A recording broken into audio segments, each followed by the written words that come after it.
നമ്മുടെ ചിന്ത അതാണ്. ഏതാണ് ഈ സഭ?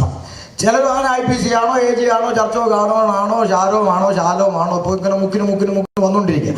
അപ്പൊ ഇതിൽ ഏതാണ് സഭ എന്നാണ് നമ്മൾ ഇന്ന് ഈ പരിമിത സമയത്തിൽ വായിച്ച കുറിവാക്യത്തിൽ തിരിച്ചെത്തുമ്പോൾ പ്രസംഗം അവസാനിക്കും. തിരിച്ചെത്തിക്കാൻ ഞാൻ മാക്സിമം ശ്രമിക്കാം എന്ന് മാത്രമേ ഇന്നത്തെ സമയപരിമിതിയിൽ പറയുവാനായിട്ട് കഴിയത്തുള്ളൂ. ഇതിനിടയിൽ സ്തോത്ര വഴിപാട് എടുക്കണം. ചിലർ രക്ഷപ്പെട്ടെന്ന് വിചാരിച്ചിരുന്നതാ. അപ്പം അങ്ങനെ രക്ഷപ്പെടാൻ ഒക്കത്തില്ല, കാരണം ഇതിൻ്റെ പിന്നിൽ ചിലവുകളുണ്ടല്ലോ.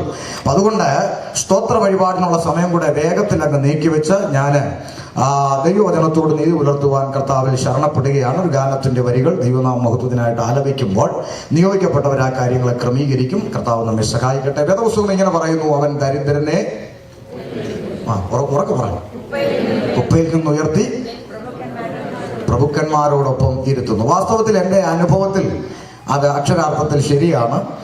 ഞാൻ ഇൻ്റർനാഷണൽ പ്രസംഗകനായതുകൊണ്ടല്ല നിങ്ങളുടെ മുമ്പിൽ നിൽക്കുന്നത്. ഞാൻ കവല പ്രസംഗകനാണ്. പരസ്യത്തിൽ തെരുവിൽ പ്രസംഗിക്കുന്ന ആളാണ്. അത്രയൊക്കെ സ്റ്റാൻഡേർഡേ പ്രസംഗത്തിൽ പ്രതീക്ഷിക്കാവും.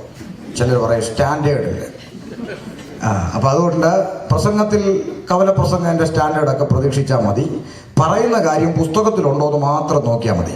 പുസ്തകത്തിൽ ഇല്ലാത്ത വല്ലതും പറഞ്ഞാൽ സൺഡേ ക്ലാസ്സിലെ കുഞ്ഞിന് വേണമെങ്കിലും ഇന്ന് രാത്രി അത് തെളിയിച്ചിട്ട് പോയാൽ മതി എന്ന് പറയാനുള്ള അവകാശം ഉണ്ടായിരിക്കും. പുസ്തകത്തിലുള്ളതാണ് പറയുന്നതെങ്കിൽ മിണ്ടാതെ അവിടെ നിന്ന് കേട്ടേച്ച് പൊക്കോണം. അത്രേ ഉള്ളൂ. ആമേൻ. അതാണ് വേദപുസ്തകത്തിൻ്റെ പ്രഖ്യാപനം. പിന്നെ ഈ ചിലർ പറയും അങ്ങനെ. ഞാനൊരു കാര്യം നിങ്ങളോട് പറയാം. ഈ മദ്യപാനി സ്വർഗരാജ്യം അവകാശമാക്കത്തില്ല എന്നുള്ള നിലയിലാണല്ലോ വേദപുസ്തകത്തിൻ്റെ പഠനം. അപ്പം ഞാൻ ഈ മദ്യപാനിയെ കുറിച്ച് അങ്ങ് പറയാടാ, മദ്യപാനി നിന്റെ കണ്ണ് ചുവപ്പ്, നിന്റെ വീട്ടിൽ കലഹം, നിന്റെ മുതുകത്തിടി, ഇങ്ങനെയൊക്കെയാണല്ലോ സദൃശവാക്യങ്ങൾ എഴുതി വെച്ചിരിക്കും. അതെല്ലാം ഞാനിവിടെ നിന്ന് തൂർത്തങ്ങ് അടിക്കുക. ഞാനൊരു കാര്യം ചോദിക്കട്ടെ, ഇത് കേട്ട് കൊള്ളുന്നത് ആർക്കായിരിക്കും? കൊണ്ടുന്നില്ല അല്ലേ? പാസ്റ്റർമാർക്ക് കൊള്ളൂ. പാസ്റ്റർമാർ അങ്ങോട്ട് എന്നാലും പുള്ളി മദ്യപാനിയെ കുറിച്ച് അങ്ങനെ പറയേണ്ട കാര്യമുണ്ടോ? പാസ്റ്റർമാർ ചോദിക്കുമോ? ഇല്ല. വിശ്വാസികൾ ചോദിക്കുമോ? പിന്നെ ആരായിരിക്കും ചോദിക്കുന്നത്? ഉറക്കെ പറയുന്നത് മദ്യപാനിക്കല്ലേ ചോദിക്കുന്നത്. അങ്ങനെയാണ് എൻ്റെ പ്രസംഗം കഴിയുമ്പോൾ ഞാൻ പ്രസംഗിക്കുന്ന പാർട്ടികൾ ആരൊക്കെയാണെന്ന് നിങ്ങൾക്ക് അറിയണമെങ്കിൽ നിങ്ങൾ അങ്ങോട്ട് ഇറങ്ങുമ്പോൾ നിങ്ങളുടെ അടുത്ത് വന്നിട്ട് ചോദിക്കും, എന്നാലും പുള്ളി അങ്ങനെ പറയേണ്ട കാര്യമല്ല, ഓർത്തോണം ഇവൻ ആ വകുപ്പാണ്. അത് പ്രസംഗം കഴിയുമ്പോൾ നിങ്ങൾക്ക് മനസ്സിലാവും ഇവിടെ ആരൊക്കെയാ പാർട്ടി ഏതൊക്കെയാണെന്നുള്ളത് ഡീറ്റെയിൽഡ് ആയിട്ട് മനസ്സിലാവും. കർത്താവ് നമ്മെ സഹായിക്കട്ടെ. ഒരു ഗാനത്തിൻ്റെ വരികൾ ദൈവനാമ മഹത്വത്തിനായി ആലപിക്കുന്നു. ദൈവത്തിന് സ്തോത്രം.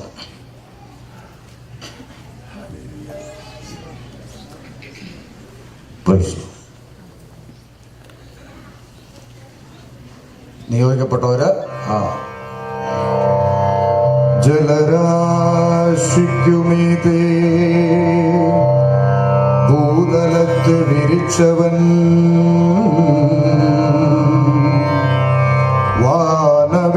വാനവിധാനത്തിന്മേൽ നിത്യജ്യോതിഷുകൾ തെളിയിച്ചവൻ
മഹിമയഴും സൂതനേ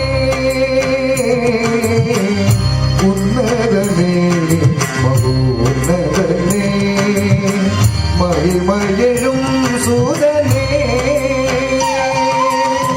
മഹത്വം വെടിഞ്ഞു മഹിയിൽ വന്നു നീ മഹത്വം വെടിഞ്ഞു മഹിയിൽ വന്നു നീ മഹിതന പാലകന മനുകുലരക്ഷ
എളിയവനെ നീ പൊടിയിൽ നിന്നുയർത്തി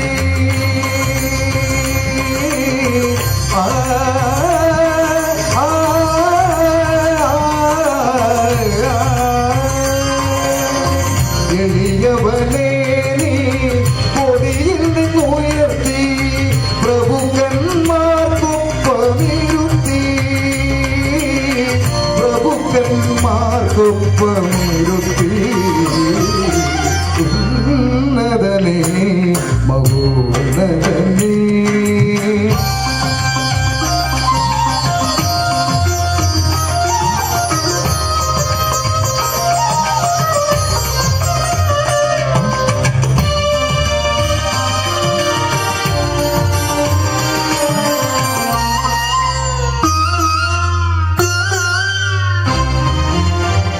താഴ്ചയിൽ നമ്മെ ഓർത്തവനെ വീഴ്ചയിൽ നിന്നും താങ്ങിയോനെ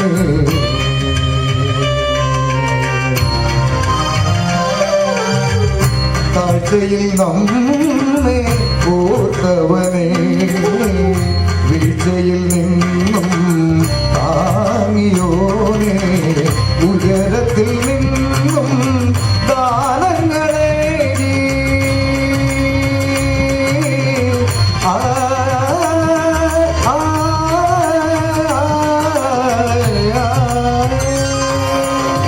ഉയരത്തിൽ നിന്നും ഗാനങ്ങളേകി ശാശ്വത ഭവനമൊരുക്കി ശാശ്വത ഭവനം ഒരുക്കി ഉന്നതനേ മഹോന്നതനേ മഹിമയഴും സൂതനേ ഉന്നതനേ സഗമ പരിക ഉന്നതനേ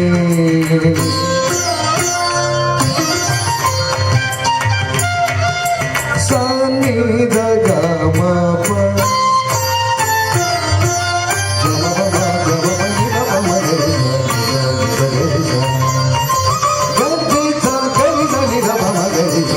ഉന്നതനേ നിസ നിസ ഗ നിസ നി പനി സ ഗ ഗമ മമ ഗരി സ നി ഗരി സ നി ഗരി നി ഗ സ നി ഗ മ ഗ ശബ്ദം മപ്പ ഗമ പനി ഗമ പനി ഗമ പനി സ ഗ ഗരി സ നി ഗ ഭരി സ നി ഗ നി ഗ മ ഗ നി സ നി ഗ മ ഗ സ ഗ ഗ മ മ പനി നി സ ഗ ഗ മ മ പനി നി സ സ ഗ മ പനി ഉന്നതനേ മഹോന്നതനേ മഹിമയഴും സൂതനേ മഹത്വം വെടിഞ്ഞു മഹിയിൽ വന്നു നീ മഹിതല പാലകന മനുകുല രക്ഷകന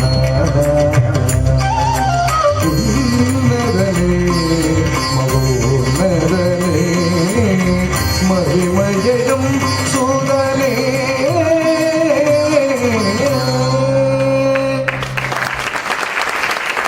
സ്നേഹിക്കുന്ന സ്വർഗ്ഗപിതാവേ, ഞങ്ങൾ അങ്ങയെ സ്തുതിക്കുന്നു. വായിച്ച വേദഭാഗം അവിടുത്തെ കരത്തിൽ വെച്ച് ഞങ്ങൾ അങ്ങയോട് പ്രാർത്ഥിക്കുന്നു. അവിടുത്തെ ആത്മശബ്ദം ഞങ്ങളെ കേൾപ്പിക്കണം. നൽകപ്പെട്ട സ്തോത്ര വഴിപാടിനായി പ്രാർത്ഥിക്കുന്നു. നിന്റെ മക്കളെ അവിടുന്ന് സമൃദ്ധിയായി അനുഗ്രഹിക്കണം. ഒക്കെയും ഞങ്ങൾക്കായി ജീവനെ തന്ന ക്രിസ്തു യേശുവിൻ നാമത്തിൽ തന്നെ ആമേൻ. ഹല്ലേലൂയ. ഇവിടെ ഫ്രണ്ടിൽ ഒരുപാട് കസേര നമ്മൾ ഒഴിച്ചിട്ടുണ്ട്. അവിടെ നിൽക്കുന്നവർക്കെല്ലാം ഇവിടെ വന്നിരിക്കാനുള്ള ക്രമീകരണം സൗകര്യമാർ ചെയ്യുക. ഇനി ആരും തിരിഞ്ഞും പിരിഞ്ഞും നോക്കി അന്തരീക്ഷം കളയരുത്. എല്ലാവരും ദൈവവചനത്തിലേക്ക് ശ്രദ്ധയെ കൊടുക്കാം. കർത്താവ് രക്ഷിക്കപ്പെടുന്നവരെ ദിവസം പ്രതി സഭയോട് ചേർത്തുകൊണ്ടിരുന്നു. ഇവിടെ പരിചയപ്പെടുത്തിയതുപോലെ എൻ്റെ പേര് ഷമീർ എന്നാണ്. സ്വദേശം കൊല്ലം ജില്ലയാണ്. പേരുകൊണ്ട് തന്നെ വാക്കും ഭാഷണവും കൂടാതെ എൻ്റെ പശ്ചാത്തലം നിങ്ങൾക്ക് മനസ്സിലാകുമെന്ന് ഞാൻ ചിന്തിക്കുന്നു. അല്ലേ? എന്താ മനസ്സിലായി? ഉണ്ടെന്നില്ല, മുസ്ലിം അല്ല. അത് കയ്യ വെച്ചിരുന്നാൽ മതി. ആയിരുന്നു. ഇതിനകത്ത് വന്നിട്ടും വിടാത്ത കുറേ എണ്ണമുണ്ട്.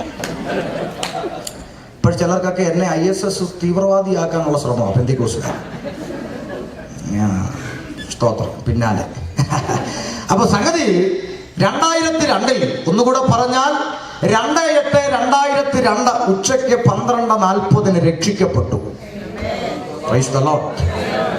പാരമ്പര്യമായി ജനിച്ചു വളർത്തപ്പെട്ട ഇസ്ലാമിക കുടുംബത്തിൽ നിന്ന്, ബാപ്പയും ഉമ്മയും 2 പെങ്ങന്മാരും വല്യുമ്മായും അടങ്ങുന്ന കുടുംബത്തിൽ നിന്ന് പിതാവ് ഒഴികെ ഞങ്ങൾക്ക് എല്ലാവർക്കും ദൈവത്തിന്റെ മക്കൾ എന്ന പദവിയിലേക്ക് വരുവാൻ കർത്താവ് ഭാഗ്യം നൽകി. അതൊരു ഭാഗ്യമാണ്. എത്രയോ പേര് ശ്രമിച്ചിട്ട് കിട്ടുന്നില്ല, അല്ലേ? നമുക്കറിയാം, മുസ്ലിങ്ങളുടെ ക്യാരക്ടർ അനുസരിച്ച് യേശു ക്രിസ്തു ദൈവമാണെന്ന് പറഞ്ഞാൽ തല്ലിക്കൊന്ന വിശ്വസിക്കും. ഇടുന്നില്ല. പറയുന്നവർക്കല്ലേ അറിയാം, ആര് പറയുന്നു? വിശ്വസിക്കത്തില്ല. അപ്പൊ എനിക്കിപ്പോ അതിന് വലിയ അത്ഭുതമൊന്നും തോന്നുന്നില്ല. കാരണം ഇവിടെ ക്രിസ്ത്യാനിയോട് പറഞ്ഞിട്ട് മനസ്സിലാവുന്നില്ല, പിന്നെ മുസ്ലിമിന്റെ കാര്യം പറയണം. അപ്പൊ അതുകൊണ്ട് ഏതായാലും കൃപയാൽ 2002 രക്ഷിക്കപ്പെട്ടു. അപ്പൊ ചിലർ ചിന്തിക്കുവാൻ ഈ മുഹൂർത്തം പറഞ്ഞ പോലെ പറഞ്ഞെന്നാ ചിലരുടെ ചിന്ത. കാര്യമുണ്ടായി. ഒരിക്കൽ നാട്ടിൽ ഒരു അടിസ്ഥാന സഭയിൽ ഞാൻ ശുശ്രൂഷയ്ക്കായി കടന്നുപോയി. പകൽ സമയത്ത് ഞാൻ ശുശ്രൂഷയ്ക്ക് എഴുന്നേറ്റ് നിൽക്കുമ്പോൾ 40ഓളം പേരുള്ള സഭയിൽ രക്ഷിക്കപ്പെട്ടവരൊന്ന് കരമുയർത്താൻ പറഞ്ഞപ്പോൾ 12 പേര് കൈപൊക്കി. അപ്പൊ എൻ്റെ ഉള്ളിൽ ഒരു ചിന്ത വന്നു, 40 പേരുള്ള സഭയിൽ 12 പേരെ രക്ഷിക്കപ്പെട്ടുള്ളൂ. അയ്യോ, അപ്പൊ സുവിശേഷം പറഞ്ഞല്ലോ എന്ന് പറഞ്ഞ് വിഷയം ഒന്ന് മാറ്റിപ്പിടിച്ചു, സുവിശേഷത്തിലേക്ക് വന്നു. അപ്പോഴും എൻ്റെ ഉള്ളിൽ ഒരു ചിന്ത വന്നു, ഈ കൈ പൊക്കാത്ത ബാക്കിയുള്ള ആൾക്കാരെ നോക്കിയപ്പോൾ അവരുടെയും കാതലും കഴുത്തലും ഒന്നും ഒട്ടുന്നില്ല, ഇല്ല. അതൊന്നിച്ചല്ലേ ചിന്തിക്കുന്നു. അപ്പൊ എന്റെ ചിന്ത, എടാ ഇത് പിന്നെന്താ ഇവര് രക്ഷിക്കപ്പെടാതിരിക്കുന്നത്? അപ്പൊ ഒരു ചോദ്യം ഒന്ന് മാറ്റി ചോദിച്ചു. ഞാൻ പറഞ്ഞു, സ്നാനപ്പെട്ടവരൊന്ന് കൈ പൊക്കാൻ പറഞ്ഞു. 40 പൊക്കി. ചിലർക്കൊന്നും മനസ്സിലായി ചെയ്യുക. 40 പേരുള്ള സഭയിൽ രക്ഷിക്കപ്പെട്ടത് 12, സ്നാനപ്പെട്ടത് 40. അപ്പൊ രക്ഷിക്കപ്പെടാതെ ഇവർ എങ്ങനെ സ്നാനപ്പെട്ടു? നാട്ടുഭാഷ പറഞ്ഞാൽ ചാകാതെ എങ്ങനെ കുഴിച്ചിട്ടു. പലരും ചത്തട്ടില്ല. അതിന്റെ ഗുണമാണ് ഇന്ന് സഭയ്ക്കകത്ത് നാറിക്കൊണ്ടിരിക്കുന്നത്. അപ്പൊ അതുകൊണ്ട് 2/8/2002 ഉച്ചയ്ക്ക് 12:40 രക്ഷിക്കപ്പെട്ടു. 3 ആഴ്ചകൾക്ക് ശേഷം വിശ്വാസ സ്നാനം സ്വീകരിച്ചു. കൃപയാൽ കഴിഞ്ഞ 13 വർഷം ജനിച്ചു വളർന്ന അതേ കൊല്ലം പട്ടണത്തിൽ ഒരു സുവിശേഷകനായി ജീവിപ്പാൻ കർത്താവ് സഹായിച്ചുകൊണ്ടിരിക്കുന്നു. ഇന്ത്യ പെന്തക്കോസ്ത് ദൈവസഭയുള്ള ബന്ധത്തിൽ ആരാധനയ്ക്ക് കടന്നു പോവുകയും പരസ്യയോഗങ്ങളിൽ തെരുവിൽ കർത്താവിനെ പ്രസംഗിക്കുകയും ടീമായി പരസ്യയോഗ മിനിസ്ട്രി ചെയ്യുകയും വിളിക്കപ്പെടുന്ന കൺവെൻഷനുകളിൽ പോയി പ്രസംഗിക്കുകയും ചെയ്ത് മുന്നോട്ട് പോകുന്ന ശുശ്രൂഷയിലാണ് ആയിരിക്കുന്നത്. അവൻ എൻ്റെ ഭാര്യ സുനിത, 2 പെൺകുഞ്ഞുങ്ങൾ എനിക്കുണ്ട്. മൂത്തത് അദീന, ഇളയത് അലീന. അങ്ങനെ 4ാം ക്ലാസ്സിലും 3ാം ക്ലാസ്സിലുമായി പഠിക്കുന്ന 2 കൊച്ചു പെൺകുട്ടികളാണ് എനിക്കുള്ളത്. കുടുംബത്തെ ഓർത്ത് നിങ്ങൾ പ്രാർത്ഥിക്കുക. അത്രയും പറഞ്ഞ് ഞാൻ ആ ഭാഗം വിടുകയാണ്. കാര്യം, എനിക്ക് ദൈവവചനം പ്രസംഗിക്കാനാണ് കൂടുതൽ ഇഷ്ടം. പല സ്ഥലത്തും സംഘാടകരെ നിർബന്ധിച്ചുകൊണ്ടൊക്കെയാ പിന്നെ ഇച്ചിരിയെങ്കിലും സാക്ഷിയൊക്കെ പറയുന്നത്. കാര്യം ഈ പറയാഞ്ഞിട്ട് തന്നെ ഇപ്പം അനുഭവിക്കുന്നത് ഒത്തിരിയാണ്. അതുകൊണ്ട് ഈ കാര്യം, ഈ ദൈവവചനമാണ് നമ്മളെ വിടുവിക്കേണ്ടത്. ഇപ്പൊ സാക്ഷിയൊക്കെ പറഞ്ഞ് നിങ്ങൾ കുറെ കണ്ടെന്നൊക്കെ, കാരണം ഈ 2 അടി കിട്ടിയെന്ന് കേൾക്കാൻ പെന്തക്കോസ്തുകാർക്ക് വലിയ ഇഷ്ടമാണ്. അപ്പൊ അതിങ്ങനെ കേട്ട് കഴിഞ്ഞാൽ മോങ്ങി കരയതൊന്നും വലിയ കാര്യമൊന്നുമില്ല. അപ്പൊ അതുകൊണ്ട് ഇതൊന്നും പറഞ്ഞ് സമയം കളയാനായിട്ട് ഞാൻ ആഗ്രഹിക്കുന്നില്ല. നമുക്ക് കാതലായി ഈ കാലഘട്ടത്തിൽ അറിഞ്ഞിരിക്കേണ്ടുന്ന മർമ്മപ്രധാനമായ പല വിഷയങ്ങൾ വേദപുസ്തകത്തിൽ നിന്ന് പഠിക്കാനുണ്ട്. അതിലേക്കാണ് നമ്മൾ കയറാൻ പോകുന്നത്. വളരെ ശ്രദ്ധിക്കണം.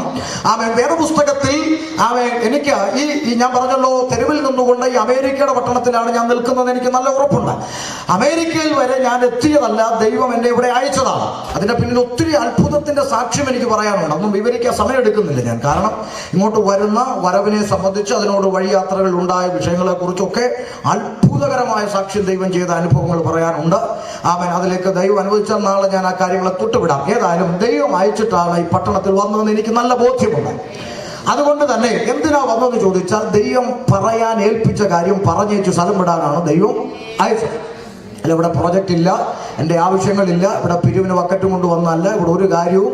ഇന്ന് വരെ ഇപ്പം 3 മാസത്തോളം ആകും അമേരിക്ക വന്നിട്ട് ഒറ്റ പ്രസംഗത്തിലും ഒരാവശ്യം പറഞ്ഞ് പിരിവെടുത്തിട്ടില്ല, പ്രോജക്റ്റ് ഒന്നും കൊണ്ടുവന്നിട്ടില്ല. തമ്പുരാൻ പറയാൻ ഏൽപ്പിച്ച കാര്യം പറഞ്ഞേച്ച് വേഗത്തിൽ സ്ഥലം വിടുക എന്നുള്ളതാണ് ദൈവം ഏൽപ്പിച്ചത്. കാര്യം, വേദപുസ്തകം തുടക്കം മുതൽ പഠിക്കുമ്പോൾ ദൈവത്തിന്റെ ന്യായവിധിയാകുന്ന ജലപ്രളയ ലോകത്തിലേക്ക് ഇറങ്ങി വരാൻ പോകുന്നുള്ള ചിന്ത, ആ അറിവ് ലഭിച്ച നോഹ ജനത്തോട് പ്രസംഗിച്ചു എന്നാണ് ബൈബിൾ പണ്ഡിതന്മാർ നിഗമനം. ഉൽപ്പത്തിയിൽ പ്രസംഗിച്ച കഥയൊന്നും ഇല്ലെങ്കിലും നീതി പ്രസംഗിയായ നോഹ എന്ന പരാമർശം കൊണ്ട് പ്രസംഗിക്കാത്തവനെ പ്രസംഗിക്കാനെന്ന് സംബോധന ചെയ്യാൻ ദൈവം ബുദ്ധികെട്ടവനല്ലാത്തത് കൊണ്ടും പ്രസംഗിക്കാനെന്ന് സംബോധന ചെയ്തിരിക്കുന്നത് കൊണ്ടും അവൻ ന്യായവിധി വിളിച്ചറിയിച്ചിരുന്നു എന്നാണ് ബൈബിൾ പണ്ഡിതന്മാരുടെ വിലയിരുത്തൽ. ഏതായാലും അദ്ദേഹം വിളിച്ചു പറഞ്ഞ ആ പ്രസംഗം തുടരെ പറഞ്ഞിട്ടും ഒരുത്തനും പെട്ടകത്തിൽ കയറില്ലെന്നും കേവലം 8 പേര് കയറിയെന്നുള്ളതും സൺഡേ ക്ലാസ്സിലെ കുഞ്ഞിന് വരെ അറിയാം.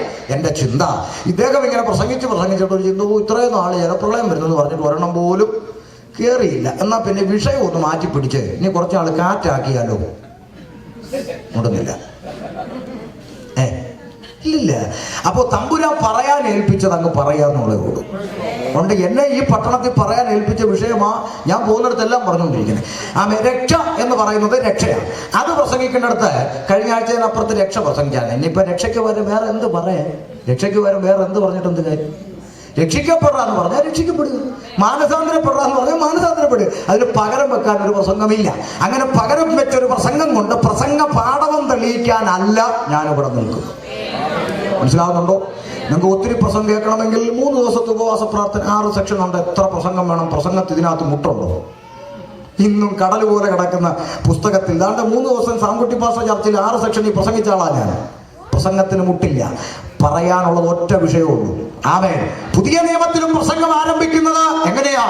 2 പ്രസംഗം പുതിയ നിയമത്തിൽ മുമ്പിൽ വെച്ചുകൊണ്ടാണ് പുതിയ നിയമം ആരംഭിക്കുക. ഒന്ന്, സർപ്പസന്തതികളെ മാനസാന്തരപ്പെട, ദൈവരാജ്യം സമീപിച്ചിരിക്കുന്നു പറഞ്ഞ യോഹന്നാൻ സ്നാപകന്റെ ശബ്ദം. മറ്റൊന്ന്, എന്നെ വീട് നമസ്കരിച്ചാൽ ഈ ലോകത്തിലുള്ള നന്മ നിനക്ക് തരാം എന്ന് പറയുന്ന 91 സങ്കീർത്തനവും കൊണ്ടുവന്ന മോസ്റ്റ് റൈറ്റ് റവറണ്ട് ലൂസിഫറിന്റെ പ്രസംഗം. ഇത് രണ്ടും കൊണ്ടാണ് പുതിയ നിയമം ആരംഭിക്കുന്നത്. ഇന്നും ഇത് തന്നെ രണ്ടും ഇവിടെ നിൽക്കുന്നുണ്ട്. മാനസാന്തരപ്പെടാ എന്ന് പറയുന്ന സുവിശേഷകന്മാരുമുണ്ട്, സൈക്കിളെ പാടാ കാറെ പോടാ എന്ന് പറയുന്ന അത്ഭുതത്തിന്റെ ആൾക്കാരുമുണ്ട്. ഇതിലേത് വേണമെന്ന് കേൾക്കുന്നവൻ തീരുമാനിച്ചാൽ മതി.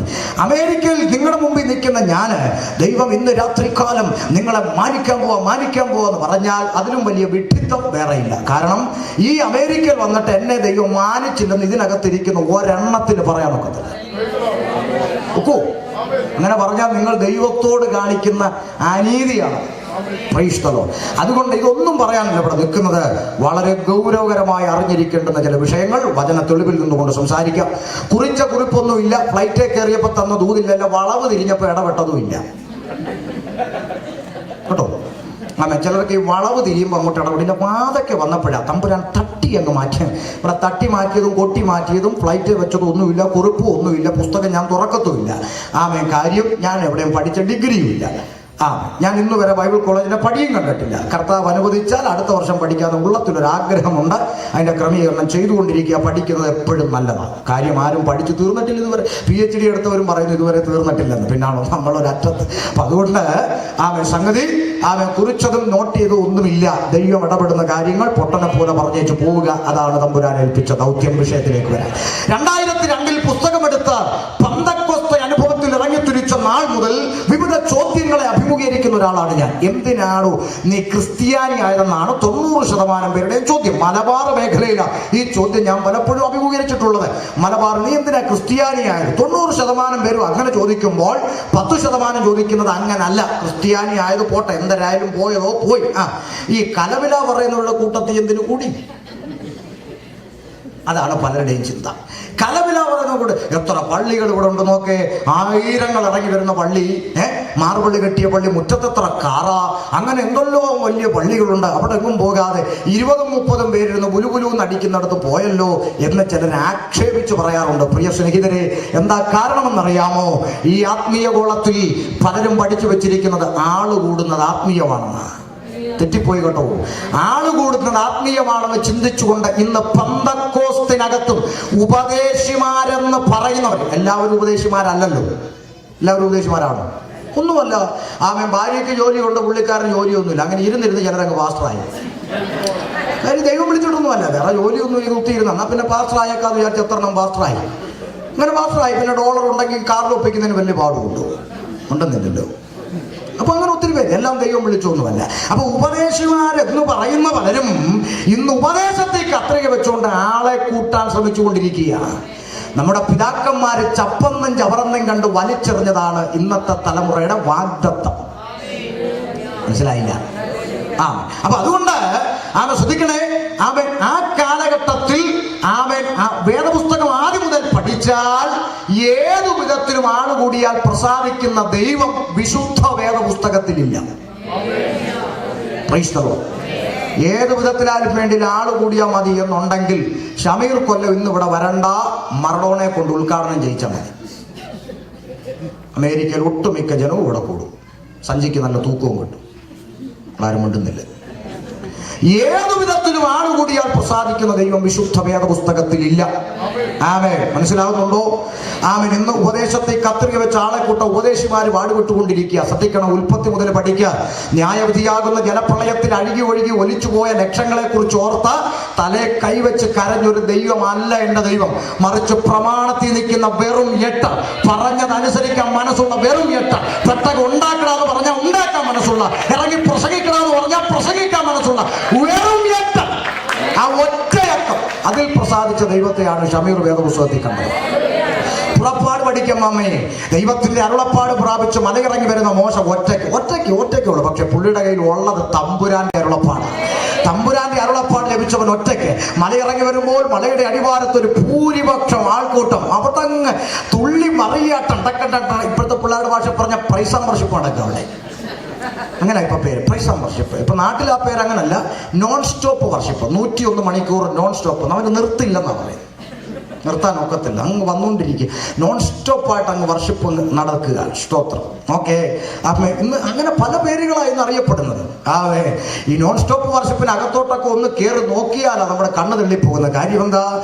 മുട്ടനാടിന്റെ താടി പോലെ ഒരു കഷ്ണം ചുണ്ടത്ത്, പിന്നെ ദോശക്കല്ലെ മാവ് വരട്ടിയ പോലെ തലയിൽ, ഇതെല്ലാം വെച്ച് പലവിധ കോലത്തിൽ ഇരുന്നുകൊണ്ട് പാടും നിന്റെ രൂപവും ഭാവവും എന്ന് വെച്ചാൽ യേശുവിന് ഈ കോലമായിരുന്നെന്നാണ്. അതല്ലേ കോൽ. വെറുതെ ചുമ്മാ കോമാളിത്തരങ്ങൾ കാണിച്ച് ദൈവസഭയ്ക്കകത്ത് കയറി ഇന്ന് വാട്ടും കൂത്തും മാറി. ചിലർക്ക് പിന്നെ ഇരുട്ടാ ഇഷ്ടം, ലൈറ്റ് ഇഷ്ടമല്ല. അവർക്ക് ഇരുട്ടത്ത് കിടന്ന് ഉള്ളിയെങ്കിൽ ആത്മാവ് കയറത്തോളം. ഇപ്പൊ അമേരിക്ക വന്നപ്പോൾ ഇടക്കിടക്കൊക്കെ കേട്ടത് എന്തായാലും ആട്ടെ. അപ്പൊ ഏതായാലും സംഗതി ഇതുപോലെ ഒരു പ്രമാണമില്ലാതെ ബോധം കെട്ട് തുള്ളി പറഞ്ഞ് ഒരു കൂട്ടം ജനം അവിടെ അങ്ങ് വർഷിപ്പ് നടത്തുക. പ്രിയമുള്ളവരെ, അത് കണ്ട് ദൈവത്തിന് രോമാഞ്ചം കൊണ്ടവരെ അനുഗ്രഹിച്ചെന്നല്ല, പുസ്തകത്തിൽ യഹോവയുടെ കോപം ചൊരിച്ചിട്ട് 3000 എണ്ണത്തെ എവിടെ സംഹരിച്ചു. പ്രമാണമില്ലാതെ തുള്ളുന്നതല്ല ദൈവത്തിന് പ്രസാദമുള്ള ആരാധന. തുള്ളണം. എങ്ങനെ തുള്ളണമെന്ന് അറിയാമോ? നരകശിക്ഷയിൽ നിന്ന് എന്റെ പേര് വെട്ടി സൗജന്യമായി ജീവന്റെ പറുദീസയ്ക്ക് എന്നെ അവകാശിയാക്കി തീർക്കുവാൻ കാൽവരിയിൽ എന്റെ കർത്താവ് എനിക്ക് വേണ്ടി അനുഭവിച്ച പങ്കപ്പാടികളെ ഹൃദയത്തിനകത്ത് ഓർക്കുമ്പോൾ നന്ദിയുള്ള ഹൃദയത്തോടെ ഒന്ന് ചാടാൻ കഴിഞ്ഞാൽ, ഒന്ന് തുള്ളാൻ കഴിഞ്ഞാൽ അതാ ദൈവത്തിന് പ്രസാദമുള്ള ആരാധന. അല്ലാതെ ഇതുവരെ പ്രാപിച്ചതൊന്നുമല്ല മാമേ. അടുത്ത 2 വീടും കൂടെ വരാൻ പോവാ. ഗ്ലോറി. ഇത് കേൾക്കുമ്പോൾ 100 അടിച്ചു കൊടുക്കുന്നതല്ല ദൈവത്തിന് പ്രസാദമുള്ള ആരാധന. മനസ്സിലാകുന്നുണ്ടോ? അതുകൊണ്ട് അവിടെയും ന്യൂനപക്ഷം തീർന്നില്ല. രാജാക്കന്മാരുടെ പുസ്തകം പഠിക്കുക. 400 ബാലിന്റെ പ്രവാചകന്മാർ, 450 അശേര, 850 ഒക്കെ ജാതി ഭൂരിപക്ഷം. അതിന്റെ നടുവിൽ പ്രമാണത്തിൽ നിൽക്കുന്ന ഒരുത്തൻ ഏലിയാവ്. ആ ഒരുത്തന് വേണ്ടി ആകാശം പിളർന്ന് തീയിറക്കി അവന്റെ ദൈവം ഞാനാണെന്ന് ജാതികൾക്ക് വെളിപ്പെടുത്തി കൊടുത്ത ജീവനുള്ള ദൈവം. തീർന്നില്ല. രാജ്യം ഭരിക്കുന്ന രാജാവിന്റെ ഓർഡർ സകലരും ഹാമാനെ കുമ്പിടണം, അല്ലെ കഴുത്തുപോന്ന് ഓർഡറാച്ചാ. നമ്മളെങ്ങാളും ആണെ പറഞ്ഞാൽ ഷമീർ പാസ്റ്റർ, നമ്മൾ എല്ലാ കാര്യവും പുസ്തകത്തിൽ നോക്കിച്ച് നമ്മൾ താമസിക്കുന്ന രാജ്യത്തിന് ഓരോ നിയമങ്ങളൊക്കെ ഉണ്ടെന്ന്. രാജ്യം ഭരിക്കുന്ന രാജാവിന്റെ ഓർഡർ ആമാന കുമ്പിട്ടിലെ കഴുത്തു പോകും. പക്ഷേ പ്രമാണം കയ്യിലിരിക്കുന്ന ഒരു ന്യൂനപക്ഷ യഹൂദൻ പറഞ്ഞു, രാജാവിന്റെ ഓർഡറിനേക്കാൾ വലുത് പുസ്തകത്തിലെ പ്രമാണമാണ്. ഞാനല്ലാതെ ഒന്നിന്റെ മുമ്പിൽ വണങ്ങരുതെന്ന് പുസ്തകം പറഞ്ഞിരിക്കുമ്പോൾ രാജാവ് നിന്റെ ഓർഡറിനേക്കാളും ഞങ്ങൾക്ക് വലുത് ദൈവത്തിന്റെ പ്രമാണമാണെന്ന് മുറുകെ പിടിച്ചിരുന്ന ഒരുപക്ഷം ന്യൂനപക്ഷത്തിന് വേണ്ടി ഒറ്റ രാത്രി കൊണ്ട് അധികാരി ഉറക്കം കൊടുക്കാതെ, സ്വസ്ഥത കൊടുക്കാതെ, ദൈവമക്കൾക്ക് വിരോധമായി നിയമത്തിന്റെ മേശപ്പുറത്തിരുന്ന പേപ്പർ ഒറ്റ രാത്രി കൊണ്ട് തിരുത്തി എഴുതിച്ച ജീവനുള്ള നിയമം മാറ്റി എഴുതണോ? നീ രട്ടുടുത്ത് മൃതക്കായി തലയിൽ പൂഴിവാരിയിട്ട് പട്ടണവാതിക്കൽ ഇറങ്ങി നിന്ന പോലെ കോട്ടൂരി വെച്ച് നീ നെടുമ്പാട് വീട്. അല്ലാതെ ഞാൻ വലിയ റവ കളിച്ചോണ്ടൊന്നും ഇരുന്നോണ്ടൊന്നും കാര്യമൊന്നുമില്ല. അടി ഇവിടെ തുടങ്ങാൻ പോവാ. ഓടാൻ ഒരുങ്ങിക്കും. പ്രവചനം പഠിക്ക്. ഇവിടെ ചില കക്ഷികൾ ഇവിടെ ആധിപത്യം ചെലുത്താൻ പോവാ. വീഡിയോ ഉള്ളതുകൊണ്ട് വിശദീകരണം പറയുന്നില്ല. ഇവിടെ അടി തുടങ്ങാൻ പോവാ. ഇനി എങ്ങോട്ട് ഓടും? കേരളത്തിൽ നിന്ന് ഓടി അമേരിക്ക വരെ. ഇവിടുന്ന് എങ്ങോട്ട് ഓടും? അങ്ങോട്ട് വാ, ഞങ്ങളൊക്കെ അവിടെ ഉണ്ട്, ശരിയാക്കി തരാം. അപ്പൊ സംഗതി കണ്ടോ? ചെറിയ കളിയല്ലെന്ന്. അപ്പൊ അതുകൊണ്ട് പ്രമാണമാ. നോക്കേ, ആ ദൈവം ഒറ്റ രാത്രി കൊണ്ട് മാറ്റി എഴുതിച്ചു. നമ്മൾ വലിയ റവകളിൽ ഒരു കഥയില്ല. അണ്ണാക്കിലിട്ട് കുത്തിയാൽ ഒരു സ്വോത്രം പോലും പറയത്തില്ല. എങ്ങനെ ഇരിക്കും? നാട്ടിലും അങ്ങനെ. ഈ നേഴ്സ് ഹെഡ് നേഴ്സ് ആയാൽ പിന്നെ കുത്തി വെക്കത്തില്ല. അങ്ങനല്ലേ? പിന്നെ ജൂനിയേഴ്സ് കുത്തുന്നത് ശരിയാണോ എന്ന് ഇങ്ങനെ നോക്കി വിടത്തേ ഉള്ളൂ. അതാ ഹെഡ് നേഴ്സിന്റെ പണി. പോലെ വിശ്വാസത്തിൽ സീനിയർ ആയി കഴിഞ്ഞാൽ പിന്നെ കയ്യടി ആരാധനൊന്നും വരത്തില്ല. ഇടയ്ക്കിടയ്ക്ക് ചത്തിട്ടില്ലെന്ന കൈവൊക്കെ കാണിക്കും. ചിലർക്കൊരു മൂളലും ഒക്കെ. പിന്നെ ചിലങ്ങനെ സൈക്കിളിൽ കാറ്റടിക്കുന്ന പോലെ സ്വോത്രം സ്വോത്രം എന്നൊക്കെ പറയാം. ആരെ ബോധിപ്പിക്കാൻ? സംഗതി നോക്കാൻ ഒറ്റ രാത്രി കൊണ്ട് തീർപ്പ് മാറ്റി എഴുതിച്ചു. തീർന്നില്ലെന്നോ? നെബൂഖദ്നേസർ നിർത്തിയിരിക്കുന്ന ബിംബത്തെ വണങ്ങുന്ന ഭൂരിപക്ഷം കഴുത്തറുത്തിട്ടാലും നിന്റെ ബിംബത്തെ വണങ്ങാൻ ഞങ്ങളെ കിട്ടത്തില്ലെന്ന് പറഞ്ഞ ശദ്രക്ക് മേശക്ക് അബേദ്നെഗോവിന് വേണ്ടി നാലാമനായി തീച്ചൂളക്കകത്തിറങ്ങി വന്ന ഭക്തന്മാരെ വിടുവിച്ച് പുറത്തു കൊണ്ടുവന്ന ജീവനുള്ള പാസ്റ്ററെ, അതിലെ വേറൊരു കാര്യമുണ്ട്. അത് അന്നത്തെ ആ യഹോവ ഉണ്ടല്ലോ, ആ യഹോവ പഴയ നിയമത്തിലെ പുള്ളി ഭയങ്കര ചൂടനെ. പുള്ളി ഓൺ സ്പോട്ട് ഡെലിവറി ആയിരുന്നു. പിന്നെ ഇപ്പം അതേ ദൈവത്തെയാണ്. പക്ഷെ കുഴപ്പമുണ്ടത്, അന്നത്തെ ദൈവം ആ യഹോവ ഉണ്ടല്ലോ, പുള്ളി ഭയങ്കര ചൂടാ. പുള്ളിയുടെ കുഞ്ഞമ്മയുടെ മോനല്ലേ ഇപ്പോഴത്തെ യഹോവ. പുള്ളി അത്ര മാറ്റമുണ്ടോ? ദൈവത്തിന് മാറ്റമുണ്ടോ? പിന്നെന്തേ ആ പ്രവൃത്തി ഇന്ന് വെളിപ്പെടുന്നില്ല? Price the Lord. നിന്റെ ദൈവം എവിടെയെന്ന് പരിഹസിക്കുന്ന ജാതിയുടെ നടുവിൽ ഇന്നെന്തേ ദൈവപ്രവൃത്തി ഇറങ്ങുന്നില്ല? എസ്തേറിന്റെ പുസ്തകം പഠിക്കുക. അന്ന് യഹൂദന്മാരെ കുറിച്ചുള്ള പേടി ഭീതി ദേശത്തിന്മേൽ വീണിരുന്നു. പുറകോട്ട് പഠിക്ക് പെന്തക്കോസ്ത് ചരിത്രം. പുറകോട്ട് പഠിക്ക് പെന്തക്കോസ്ത് ചരിത്രം. പെന്തക്കോസ്തുകാരി എന്ന് പറഞ്ഞൊരു പെൺകൊച്ച് പുസ്തകം പിടിച്ചുകൊണ്ട് റോഡിൽ കൂടെ നടന്നാൽ കവലെ നിൽക്കുന്ന പയ്യന്മാരൊരു കമന്റ് പോലും പറയത്തില്ലായിരുന്നു. തല നരച്ചവരോട് ചോദിക്കുക, അവര് പറഞ്ഞു തരും. ഒരു കമന്റ് പോലും പറയുകയില്ല. ആരെങ്കിലും ഒരുത്തൻ കമന്റ് പറഞ്ഞാൽ അടുത്ത് നിൽക്കുമ്പോഴോ മിണ്ടല്ലേ, പ്രാർത്ഥനക്കാരിയ പോയി കുത്തിയിരുന്ന് പ്രാർത്ഥിച്ചാൽ നീ ചത്തുപോകുമെന്ന് പറഞ്ഞു. അങ്ങനൊരു കാലം അല്ലേ? ആണോ? ഇന്നത്തെ പെന്തിക്കോസുകാരി ഇറങ്ങി നടന്നാൽ 2 കിലോമീറ്ററുള്ള പയ്യന്മാർ ഇഞ്ഞു വരും. അതാ ഇവിടെ വേഷവും നടത്തി ഉണ്ടാത്ത. കുഴപ്പം ദൈവത്തിന്റെ അല്ല, കുഴപ്പം നിന്റെയാണ്. Price the Lord. അയ്യോ പാസ്റ്ററെ, അത് പഴയ നിയമം. ചിലർക്ക് പഴയ നിയമം ഭയങ്കര ചീച്ചിയാണ്.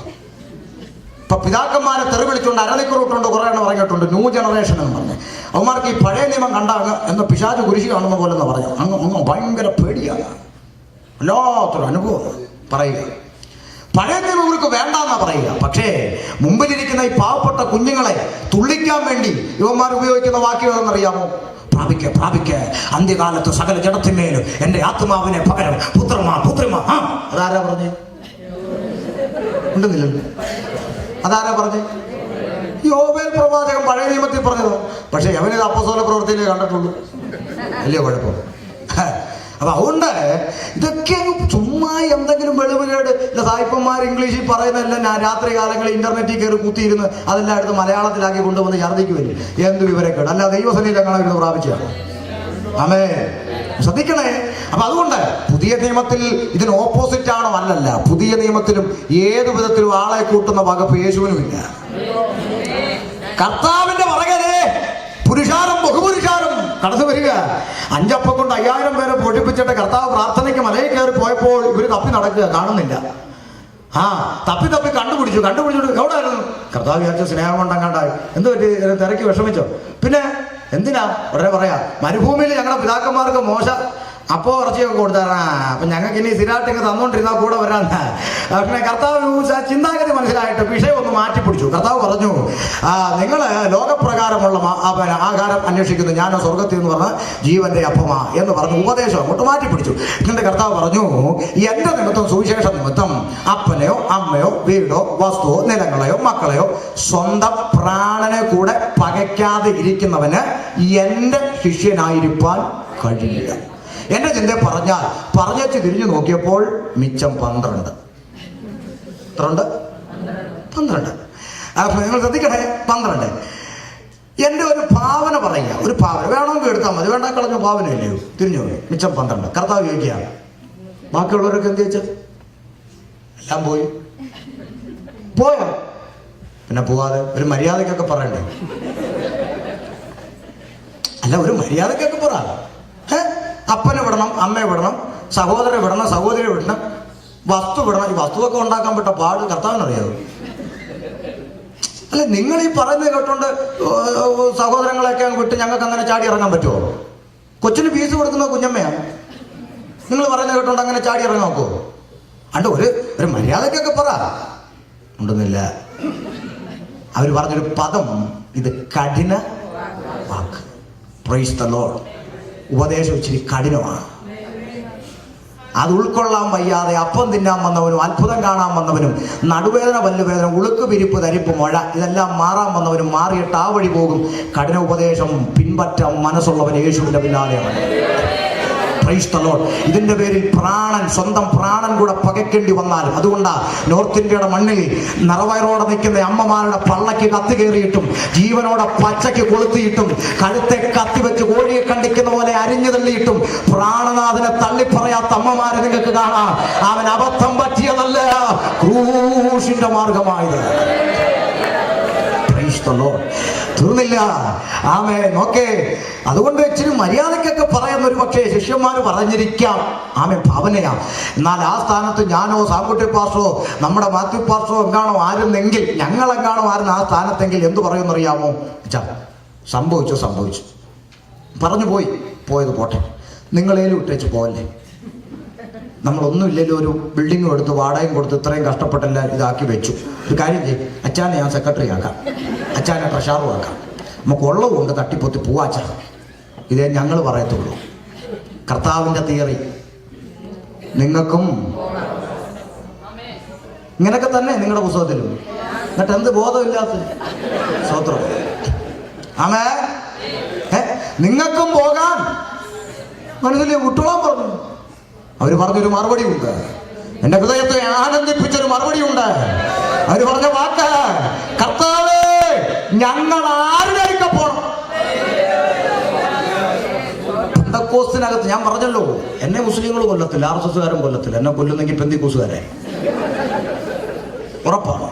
കാരണം ഈ ദിവസങ്ങളിൽ ഞാൻ നേരിട്ടുകൊണ്ടിരിക്കുന്നത് അങ്ങനെ പല കള്ളന്മാരുടെയും കഞ്ഞുകൂടി മുട്ടിക്കൊണ്ടിരിക്കാൻ ഞാൻ കാരണം. ആമേ, അതുകൊണ്ട് പണി നന്നായിട്ട് വരുന്നുണ്ട്. ആമേ, പക്ഷെ ഓർത്തോണം, ഹല്ലേലൂയ.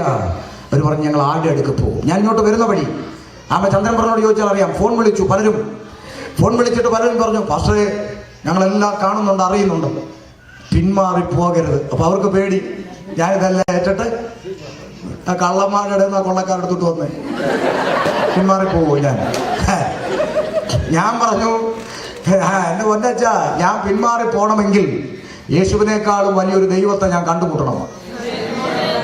അങ്ങനെ ഒരു ദൈവത്തെ ഞാൻ കണ്ടുമുട്ടിയിട്ടില്ല. പിന്നെ ഞാൻ ആരുടെ അടുക്ക പോകാനാ? എവിടെ പോകുന്നില്ല. Price the Lord. എവിടെ പോകുന്നില്ല, ഇവിടെ തന്നെ നിൽക്കും. അതാ ഞാൻ പറഞ്ഞ എന്റെ ഹൃദയത്തെ ആനന്ദിപ്പിച്ചൊരു മറുപടി ഉണ്ട്. ശിഷ്യന്മാർ പറയുക, കർത്താവേ, ഞങ്ങൾ ആരുടെ അടുക്ക പോകും?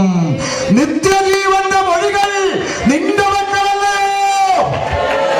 രാത്രി എന്നെ കേൾക്കുന്ന ദൈവമക്കളെ, നിങ്ങൾ എവിടെയോ ആരാധനയ്ക്ക് പോ, വിഷയമില്ല. പക്ഷേ ഒരു കാര്യം അടിവരയിട്ട് ഉറപ്പ് വരുത്തണം, നിങ്ങൾ പോകുന്നിടത്ത് നിത്യജീവന്റെ മൊഴി ഉണ്ടായിരിക്കണം. അവിടെ യേശുവുള്ളൂ. നിത്യതയോട് അടുപ്പിക്കാതെ ലോകത്തോട് അടുപ്പിക്കുന്ന ഒരൊറ്റ പള്ളിയിലും യേശുവിന്റെ പൊടി പോലും ഉണ്ടാകത്തില്ല. Praise the Lord. നിത്യജീവന്റെ മൊഴികൾ നിന്റെ പക്കലുണ്ട്. എന്താ ഷമീറ നീ ക്രിസ്ത്യാനിയായത്? പറയാം, ഞാൻ ഇന്നു വീണ് മരിച്ചാൽ അല്ലെങ്കിൽ കാഹളം ധ്വനിച്ചാൽ എന്റെ ആത്മാവിനൊരു നിത്യജീവൻ ലഭിക്കേണ്ടതിന് ഞാൻ യേശുവിന്റെ പിന്നാലെ പോയി. അല്ലാതെ അബദ്ധം പറ്റി ഇറങ്ങിയതൊന്നല്ല. Price the Lord.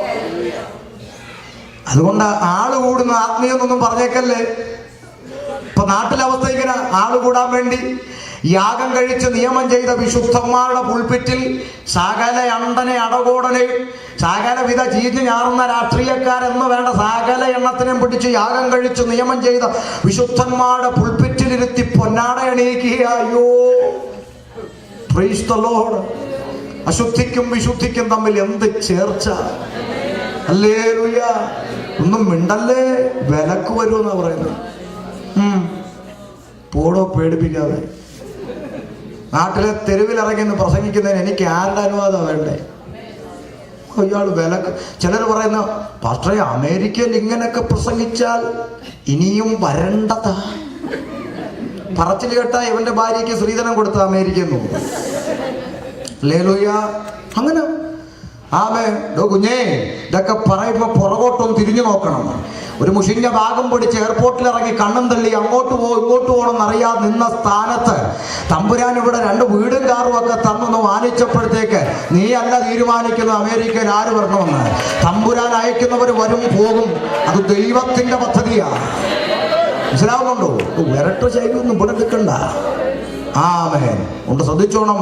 ആളുകൂടി ഈ ഇടയ്ക്ക് ഒരു ദുരുപദേശകൻ എങ്ങ് വാദിക്കാൻ വന്നിട്ട് ഇന്റർനെറ്റിലൂടെ പറയുകയാണ്, ആമേൻ, നിങ്ങൾ ഇത്രയൊക്കെ പറയുന്നല്ലോ, നിങ്ങളുടെ ചർച്ച എത്ര ഉണ്ട്? നമ്മുടെ ചർച്ച 50-55 പേരല്ലേ ഉള്ളൂ. ഇത്രയേ ഉള്ളൂ. ഞങ്ങളുടെ ചർച്ച വന്ന് നോക്കണം, ഞങ്ങളുടെ അടുത്ത് ആയിരങ്ങൾ വന്ന് മറിയുക. ഞാൻ പറഞ്ഞു ലഗ്യോൻ 6000 ഉണ്ടായിരുന്നു, ഓടാന്ന് പറഞ്ഞു. ആൾക്കൂട്ടം പറഞ്ഞ ചിലരങ്ങ് പെന്തിക്കോസ്. ഇപ്പൊ ചില ഉപദേശമാരും പറയും, നമ്മൾ ഇതൊക്കെ പറഞ്ഞുകൊണ്ടിരിക്കുന്നു, അവിടെ എത്ര പന്നി പോയി മറിയട്ടെ, നാട് 5 മതി. ആമേ. മനസ്സിലായോ? നമ്മുടെ ചിന്തയിലേക്ക് കൂടി വരാം. പേടിക്കണ്ട, സമയമുണ്ട്. നോക്കിയാ പ്രസംഗിക്കുന്നത്, അത് വിഷമിക്കണ്ട. അപ്പൊ അതുകൊണ്ട് ആമേ നിത്യജീവന് വേണ്ടി പുസ്തകം എടുത്തത്. Hallelujah, hallelujah. 2, ചിലര് പറയുന്ന മാത്രം ഞങ്ങൾ പെന്തിക്കോസിനകത്ത് ഇങ്ങനെ കൊട്ടാനും തുള്ളാനും പുലുപുലു പറയാനൊന്നും വന്നില്ലേലും ഞങ്ങൾ ഇന്നുവരെയും ചോദിച്ചതിനെല്ലാം ദൈവം ഞങ്ങൾക്ക് ഒരു വീട് ചോദിച്ചു, 2 വീട് തന്നു. ഒരു കാറ് ചോദിച്ചു, 2 കാറ് തന്നു. ഒരു കുടുംബം ചോദിച്ചു, നല്ല കുടുംബം തന്നു. 2 മക്കളെ ചോദിച്ചു, 5 മക്കളെ തന്നു.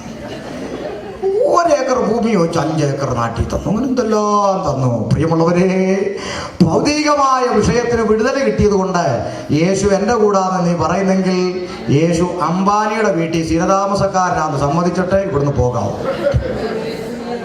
Price the Lord. ഹല്ലേലൂയ. എന്താ? ആമേൻ. ഭൗതികമായ വിഷയത്തിന് വിടുതൽ കിട്ടിയതുകൊണ്ട് ദൈവം ഇല്ലെന്ന് പറയുന്ന മൂഢനും അമേരിക്കയിൽ ഫ്ലാറ്റും കാറും ഉണ്ടെന്ന് മറക്കരുത്. അവനുള്ളതാ നിനക്കും ഉള്ളത്. പിന്നെ അവനില്ലാത്ത എന്താ നിനക്കുള്ളത്? അതാ ദൂത്. അംബാനിക്കില്ലാത്തത്, ഒബാമയ്ക്കില്ലാത്തത്, ഈ ഉലകത്തിലെ കോടീശ്വരന്മാർക്കില്ലാത്തൊരു ഉറപ്പ് രക്ഷിക്കപ്പെട്ടവനുണ്ട്. നീ എന്ന് വീണ് മരിച്ചാൽ, ഈ യാത്രയിൽ നിന്റെ പ്രാണനെ ചോദിച്ചാൽ, ഇന്ന് രാത്രി കാഹളം മുഴങ്ങിയാൽ, ഞാൻ എന്റെ ആത്മാവിന്റെ നിത്യത എന്റെ കർത്താവിനോട് കൂടെ ചെലവഴിക്കുമെന്ന് നെഞ്ചത്ത് കൈവച്ച് പറയാൻ ഒരു പ്രാഗൽഭ്യം ഇന്ന് രാത്രി നീ പ്രാപിച്ചിട്ടുണ്ടെങ്കിൽ ക്ഷമയെന്ന് പറയും, യേശു നിന്റെ കൂടെ. അതില്ലാത്ത പക്ഷം എത്ര വലിയ കളി കളിച്ചിട്ട് ഉപ്പട്ട കിടക്കത്തുള്ളൂ. Praise the Lord. ഭൗതികം കിട്ടി. ഈ ഇടയ്ക്കൊരു ഉപദേശി നാട്ടിൽ വന്നിച്ച് പറയുക, ഷമീർ പാസ്റ്ററേ, ഞാനൊന്ന് ചാടി. ഞാൻ ചോദിച്ചു, എവിടെ ചാടി? പുറത്ത് ചാടിയെന്ന്. ആരുടെ പുറത്ത്? അല്ലെന്ന് കഴിപ്പി. ഓ, ദൈവം എന്നെ ഓടിച്ചിട്ടങ്ങ് അനുഗ്രഹിച്ചു. ദൈവം എന്നെ. ഞാൻ ചോദിച്ചു, എന്ത് വെച്ച്, ആരെങ്കിലും രക്ഷപ്പെട്ടോ അതോ സ്നാനപ്പെടുത്തിയോ? അതല്ലെന്ന്. ഞാൻ ചോദിച്ചു, പിന്നെന്തുവാ? നന്മ കിട്ടി. എന്തോന്ന്? ഞാൻ പറഞ്ഞു, വഴക്കടിക്കാൻ രാവിലെ ഇരിക്കല്ലേ, വേറെ വല്ല ജോലി നോക്കി പോകാൻ പറഞ്ഞു. അല്ല പാസ് അങ്ങനെ പറയല്ലേ. ഞാൻ പറഞ്ഞു, ഇടൂ, അള്ളാഹുവിനെ സേവിക്കുന്ന അറബിയുടെ മേശേന്ന് വീഴുന്ന അപ്പം നുറുക്ക അവിടെ ജോലി ചെയ്യുന്ന കറിയാക്കി കിട്ടി.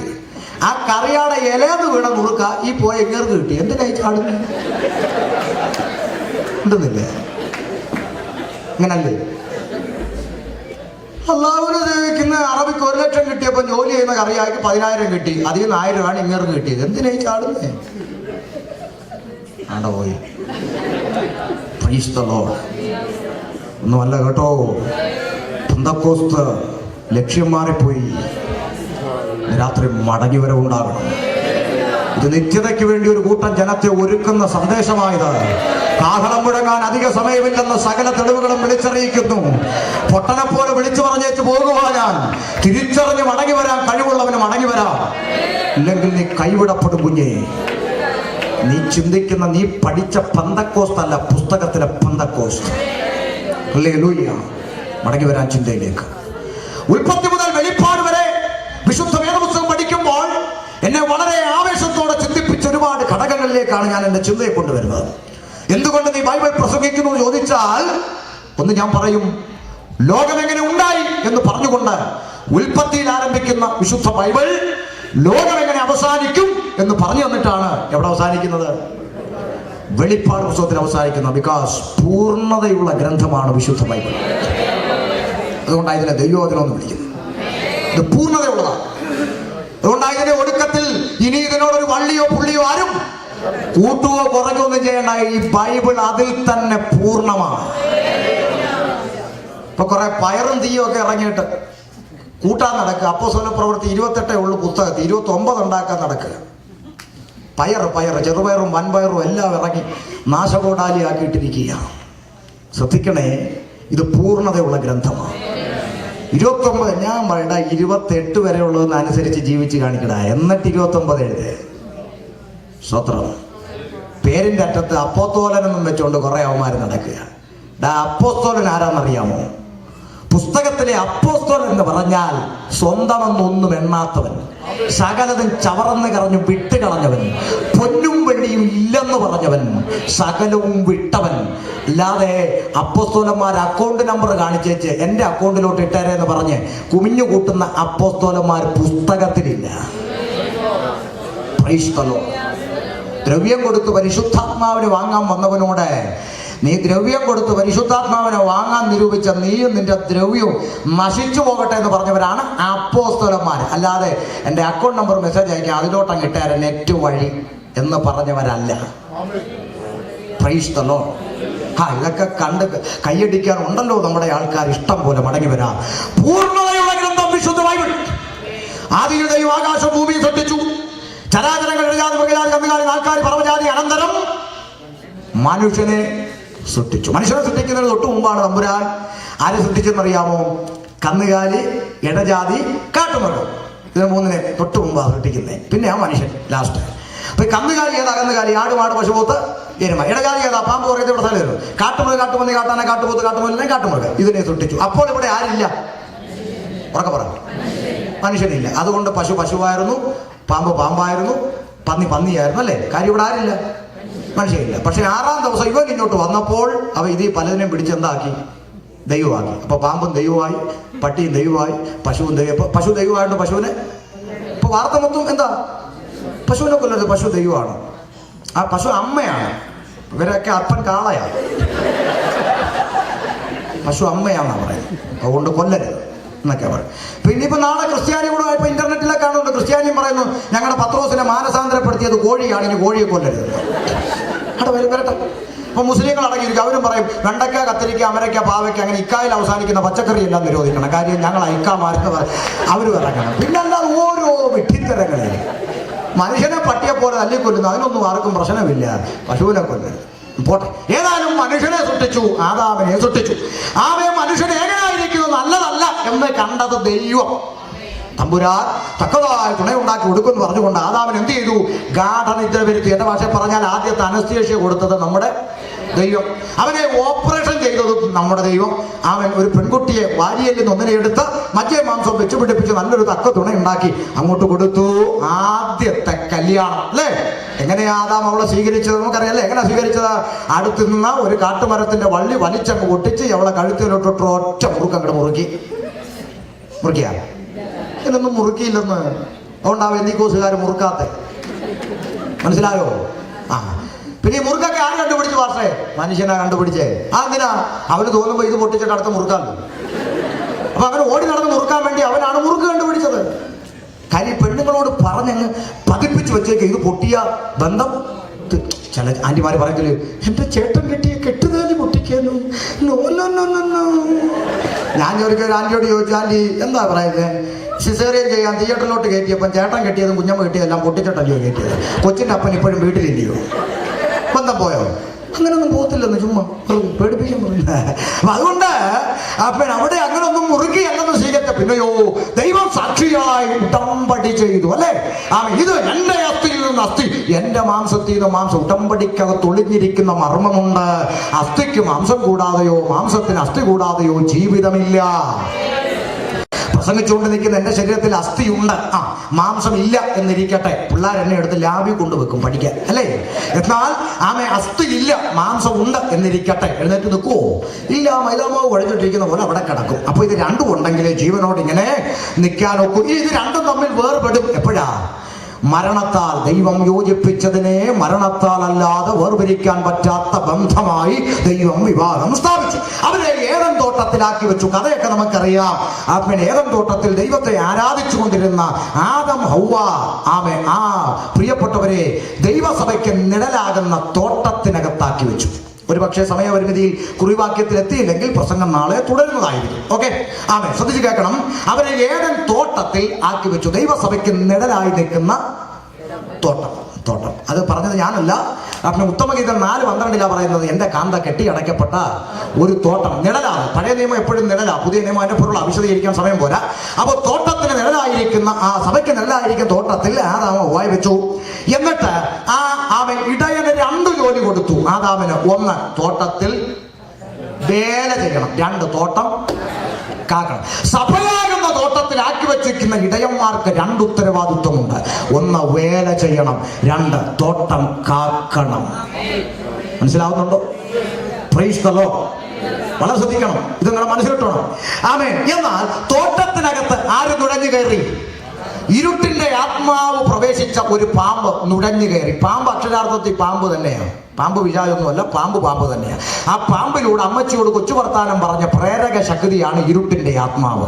അത് പാമ്പി മാത്രമല്ല, പന്നിയിലും കയറും, ലഗ്യോൻ ബാധിച്ചവന്റെ അനുഭവത്തിൽ. പിന്നെ പത്രോസിലും വേണേ കയറും, ഇടയ്ക്കൊന്ന് കയറി ഇറങ്ങിയല്ലോ.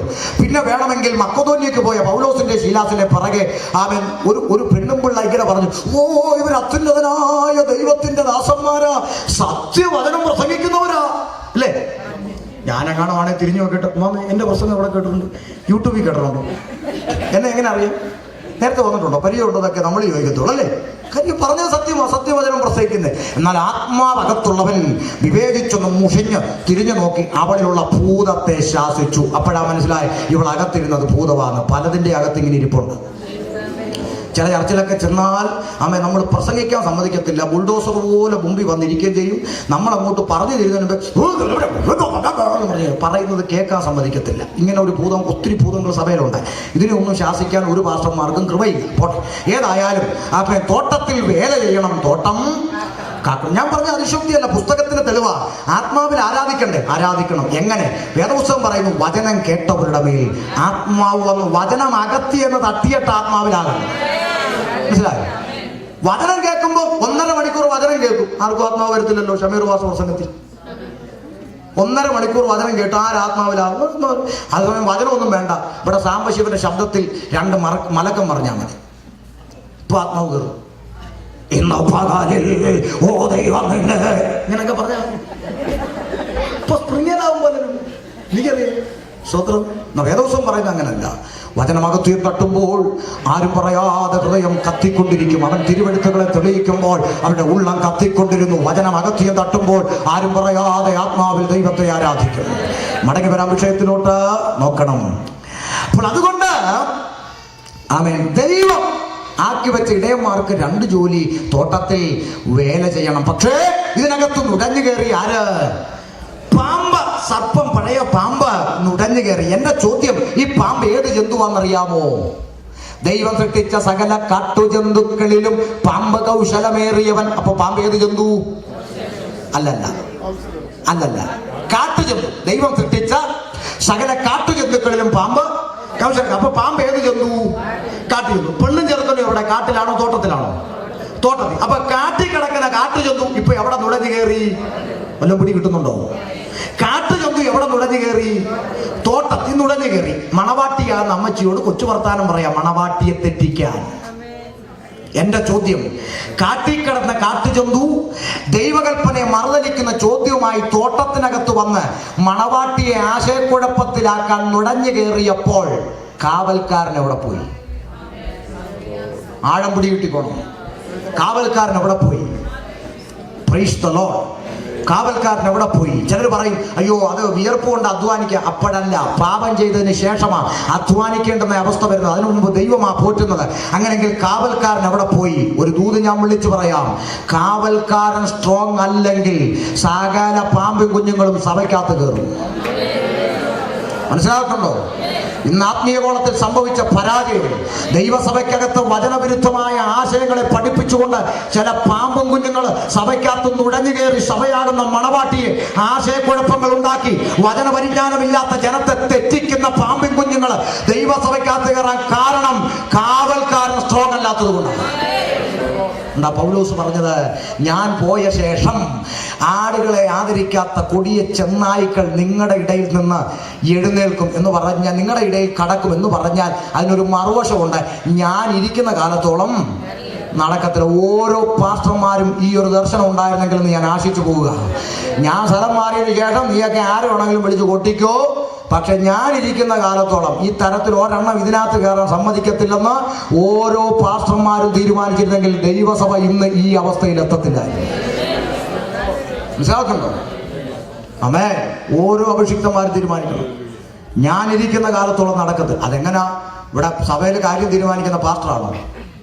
കുറെ ജഡീകന്മാർ, ഗുണപ്പെടാത്തവന്മാർ കമ്മിറ്റി എന്ന് പറഞ്ഞ് കയറിയിരിപ്പുണ്ടല്ലോ. അമേ, ഞാൻ ആദ്യം പറഞ്ഞ പോയിന്റ് മനസ്സിലിട്ടോണം. നല്ല കമ്മിറ്റിക്കാരിനകത്ത് ഇരിപ്പുണ്ട്. ഇതിൽ ജഡീകന്മാരായ കമ്മിറ്റി എന്ന് ഞാൻ പറഞ്ഞു. അത് ആരാന്ന് അറിയണമെങ്കിൽ അങ്ങോട്ട് ഇറങ്ങുമ്പോൾ നിങ്ങളടുത്ത് വന്ന് പറയുമെന്ന്. കമ്മിറ്റിയെ കുറിച്ച് അയാൾ അങ്ങനെ പറയേണ്ട കാര്യമുണ്ടോ? അപ്പൊ ഓർത്തോണം, ഇവനാണ് ആ കക്ഷി. അല്ലേ ഞാൻ ആദ്യം ഇട്ട് തന്നത്? നല്ല കമ്മിറ്റിക്കാർ കൂടി ഇരിപ്പുണ്ട്. അവർക്ക് ആർക്കും ഒരു പ്രശ്നം, അവർ സ്തോത്രം പറയും. അങ്ങനെ പറ പാസ്റ്റർ എന്ന് പറഞ്ഞു സ്തോത്രം പറയും. അവന് അതുകൊണ്ട് പലർക്കും തീരുമാനമെടുക്കുന്നത് അവരെ ദൈവദാസന്മാരല്ല. അതുകൊണ്ട് ശ്രദ്ധിക്കണം, കാവൽക്കാരൻ സ്ട്രോങ് ആയിരിക്കണം. നുഴഞ്ഞു കയറിയ പാമ്പ് ആശയക്കുഴപ്പമുണ്ടാക്കി. ഞാൻ അവിടെ എങ്ങും നിൽക്കുന്നില്ല, ഓടി വരാം. ആമേൻ. ചതിച്ചു, ഉപായത്താൽ പാപം ചെയ്തു. പാപം എന്താ പാപം? ചിലർ ചോദിച്ചു, പണ്ടങ്ങാണ്ട് ഒരു ആന്റി ഒരു ആപ്പിൾ തിന്നേനാ അത്രയും വലിയ പാപമെന്നും പറഞ്ഞു. ഒരിക്കൽ മലബാറിൽ വെച്ച ഒരാൾ പോവുകയാണ്. എന്തായാലും നിങ്ങളുടെ ദൈവം ഭയങ്കര സംഭവം തന്നെ. ഞാൻ എന്താ പണ്ടക്കാണ്ട് ഒരു ആന്റി ഒരു ആപ്പിൾ തിന്നതിന് ഇത്രയും വലിയ വിഷയം ഉണ്ടാക്കേണ്ട കാര്യം. പറച്ചിൽ കേട്ടാത്തൊന്നും അവൾ ലൈലൻഡ് ലോറി വിളിച്ചുകൊണ്ട് വന്ന് ആപ്പിളെല്ലാം കൂടെ മാർക്കറ്റിൽ കൊണ്ടുപോയി വിറ്റത്. ഒരാപ്പിൾ ഒന്ന് അച്ചാരിച്ചിരി കൊടുത്ത അതിനിപ്പോൾ ഇത്ര വലിയ കാര്യം എന്താണ്? ഞാനൊരു കഥ പറഞ്ഞു. പ്രിയമുള്ളവരെ, ഞാൻ പറഞ്ഞു, രണ്ട് കുടുംബക്കാർ തമ്മിൽ അതിരുതർക്കം ഉണ്ടായി. വസ്തുതർക്കമേ. വസ്തുതർക്കം അറിയത്തില്ലേ? ബന്ധുക്കോസുകാർക്ക് അറിയാതെ ആർക്കാ വസ്തുതർക്കം അറിയാതെ? വസ്തുതർക്കം ഉണ്ടായി. രണ്ട് കുടുംബക്കാർ തമ്മിൽ അടിയുണ്ടായി. നാട്ടുകാർ പോലീസിനെ വിളിച്ചു. പോലീസ് വന്നു, കൂടെ റവന്യൂ വകുപ്പ്, അവരാണല്ലോ വസ്തു വകുപ്പ്. ഇവർ വന്നു. ഇവര് തമ്മിൽ ഒത്തുതീർപ്പ് നടക്കത്തില്ല. ഇവിടെ എന്നാ കോടതി കേസ്, ആ കേസെടു. കോടതി കേസ്, ആ കേസെടു. എന്നാ ഇവിടെ കോടതി വിധി വരുന്നവരെ തമ്മിലടിക്കരുത്. ഓക്കെ, എന്നാ മത്തായുടെ കടന്ന് 2 രൂപയുടെ വള്ളിക്കറിഞ്ഞ് മേടിച്ചു. 2 രൂപയുടെ വള്ളിക്കയർ അതിന് മേടിച്ചോണ്ട് വന്നു. അങ്ങോട്ട് കുറ്റി അടിച്ച് വലിച്ചു തിരിച്ച് അങ്ങോട്ട് കെട്ടി. എന്നിട്ട് പറഞ്ഞു, കോടതി വിധി വരുന്നവരെ ഇവിടെ തമ്മിലടിക്കരുത്. കേട്ടോ. പോലീസ് പോയി, റവന്യൂ പോയി. 5 മിനിറ്റ് കഴിഞ്ഞപ്പോൾ അതിൽ വീട്ടിൽ ഒരു ചെറുക്കനുണ്ട്. അവൻ തല തെറിച്ചവന്. അവൻ ഒരു പിച്ചാത്തി എടുത്തുകൊണ്ട് ഇങ്ങോട്ട് ഇറങ്ങി വന്ന് അവന്മാരുടെ ഒരു കയർ എല്ലാം കെട്ടി വെച്ചിട്ട് പോയേക്കന്നു മുറിച്ചു. ഇതറിഞ്ഞ പോലീസ് വണ്ടി തിരിച്ചു വന്നു. അയാൾ ആ കയർ മുറിച്ച് ലവനാ സാധനങ്ങൾ ഇങ്ങോട്ട് പാടാൻ പറഞ്ഞ് പിടിച്ച് ചെവിക്കലിനൊരു അടിയും കൊടുത്ത് കേരള ജീപ്പിലും പറഞ്ഞ് എടുത്തിട്ടു. ഇത് കണ്ടുകൊണ്ട് മുറുക്കിക്കൊണ്ടിരുന്ന ഒരു അമ്മച്ചി പറയാം, അയ്യോ എന്താ ഇടിയാ കൊച്ചിനിട്ടിടിക്കുന്നത്? 2 രൂപയുടെ കയർ മുറിച്ചാൽ ഇങ്ങനെ ഇട്ടിരിക്കുന്നു. ഏതാണ്ട് മഹാഭാവം ചെയ്ത പോലാണല്ലോ കൊച്ചിനെ ഇട്ടിടിക്കുന്നത്. എന്നാ 2 രൂപയുടെ ഒരു കയർ മുറിച്ചെന്നോ വലിയ കുഴപ്പമാണ്. വേണ്ട, മത്താടെ കടയിൽ തൂങ്ങി കിടക്കുന്ന കയർ ഞാൻ വേണേ 10 രൂപ തരാം. കുറെ കയർ മേടിച്ച് കെട്ടി വെച്ച് കൊച്ചിനെ അങ്ങോട്ട് വിട്ടെ. ഒരു വണ്ടി കയർ ഞാൻ കൊടുക്കാം. കൊച്ചിനെ വിടുവോ? വിടുന്നില്ല. 2 രൂപയുടെ കയർ മുറിച്ചതല്ല ഇടി, നിയമം ലംഘിച്ചു. കേവലം ആപ്പിടുന്നതല്ല പാപം. തമ്പുരാൻ പുസ്തകത്തിൽ അരുതെന്ന് പറഞ്ഞത് മനുഷ്യൻ ഇന്നും ചെയ്തുകൊണ്ടിരിക്കുന്നു. കൽപ്പന ലംഘനമാണ് പാപം. ദൈവകൽപ്പനയെ ലംഘിച്ചു, നിയമം ലംഘിച്ചു, മനുഷ്യൻ പാപത്തിലകപ്പെട്ടു. ഞാൻ അവിടെ നിൽക്കുന്നില്ല. പാപത്തിൽ വീണുപോയ മാനവജാതി രക്ഷിപ്പാൻ ദൈവം വെച്ച രക്ഷാ പദ്ധതികളുടെ തുടർച്ച. 1, നോഹയുടെ പെട്ടകം. ഞാനത് വിവരിക്കുന്നില്ല സമയപരിമിതിയിൽ.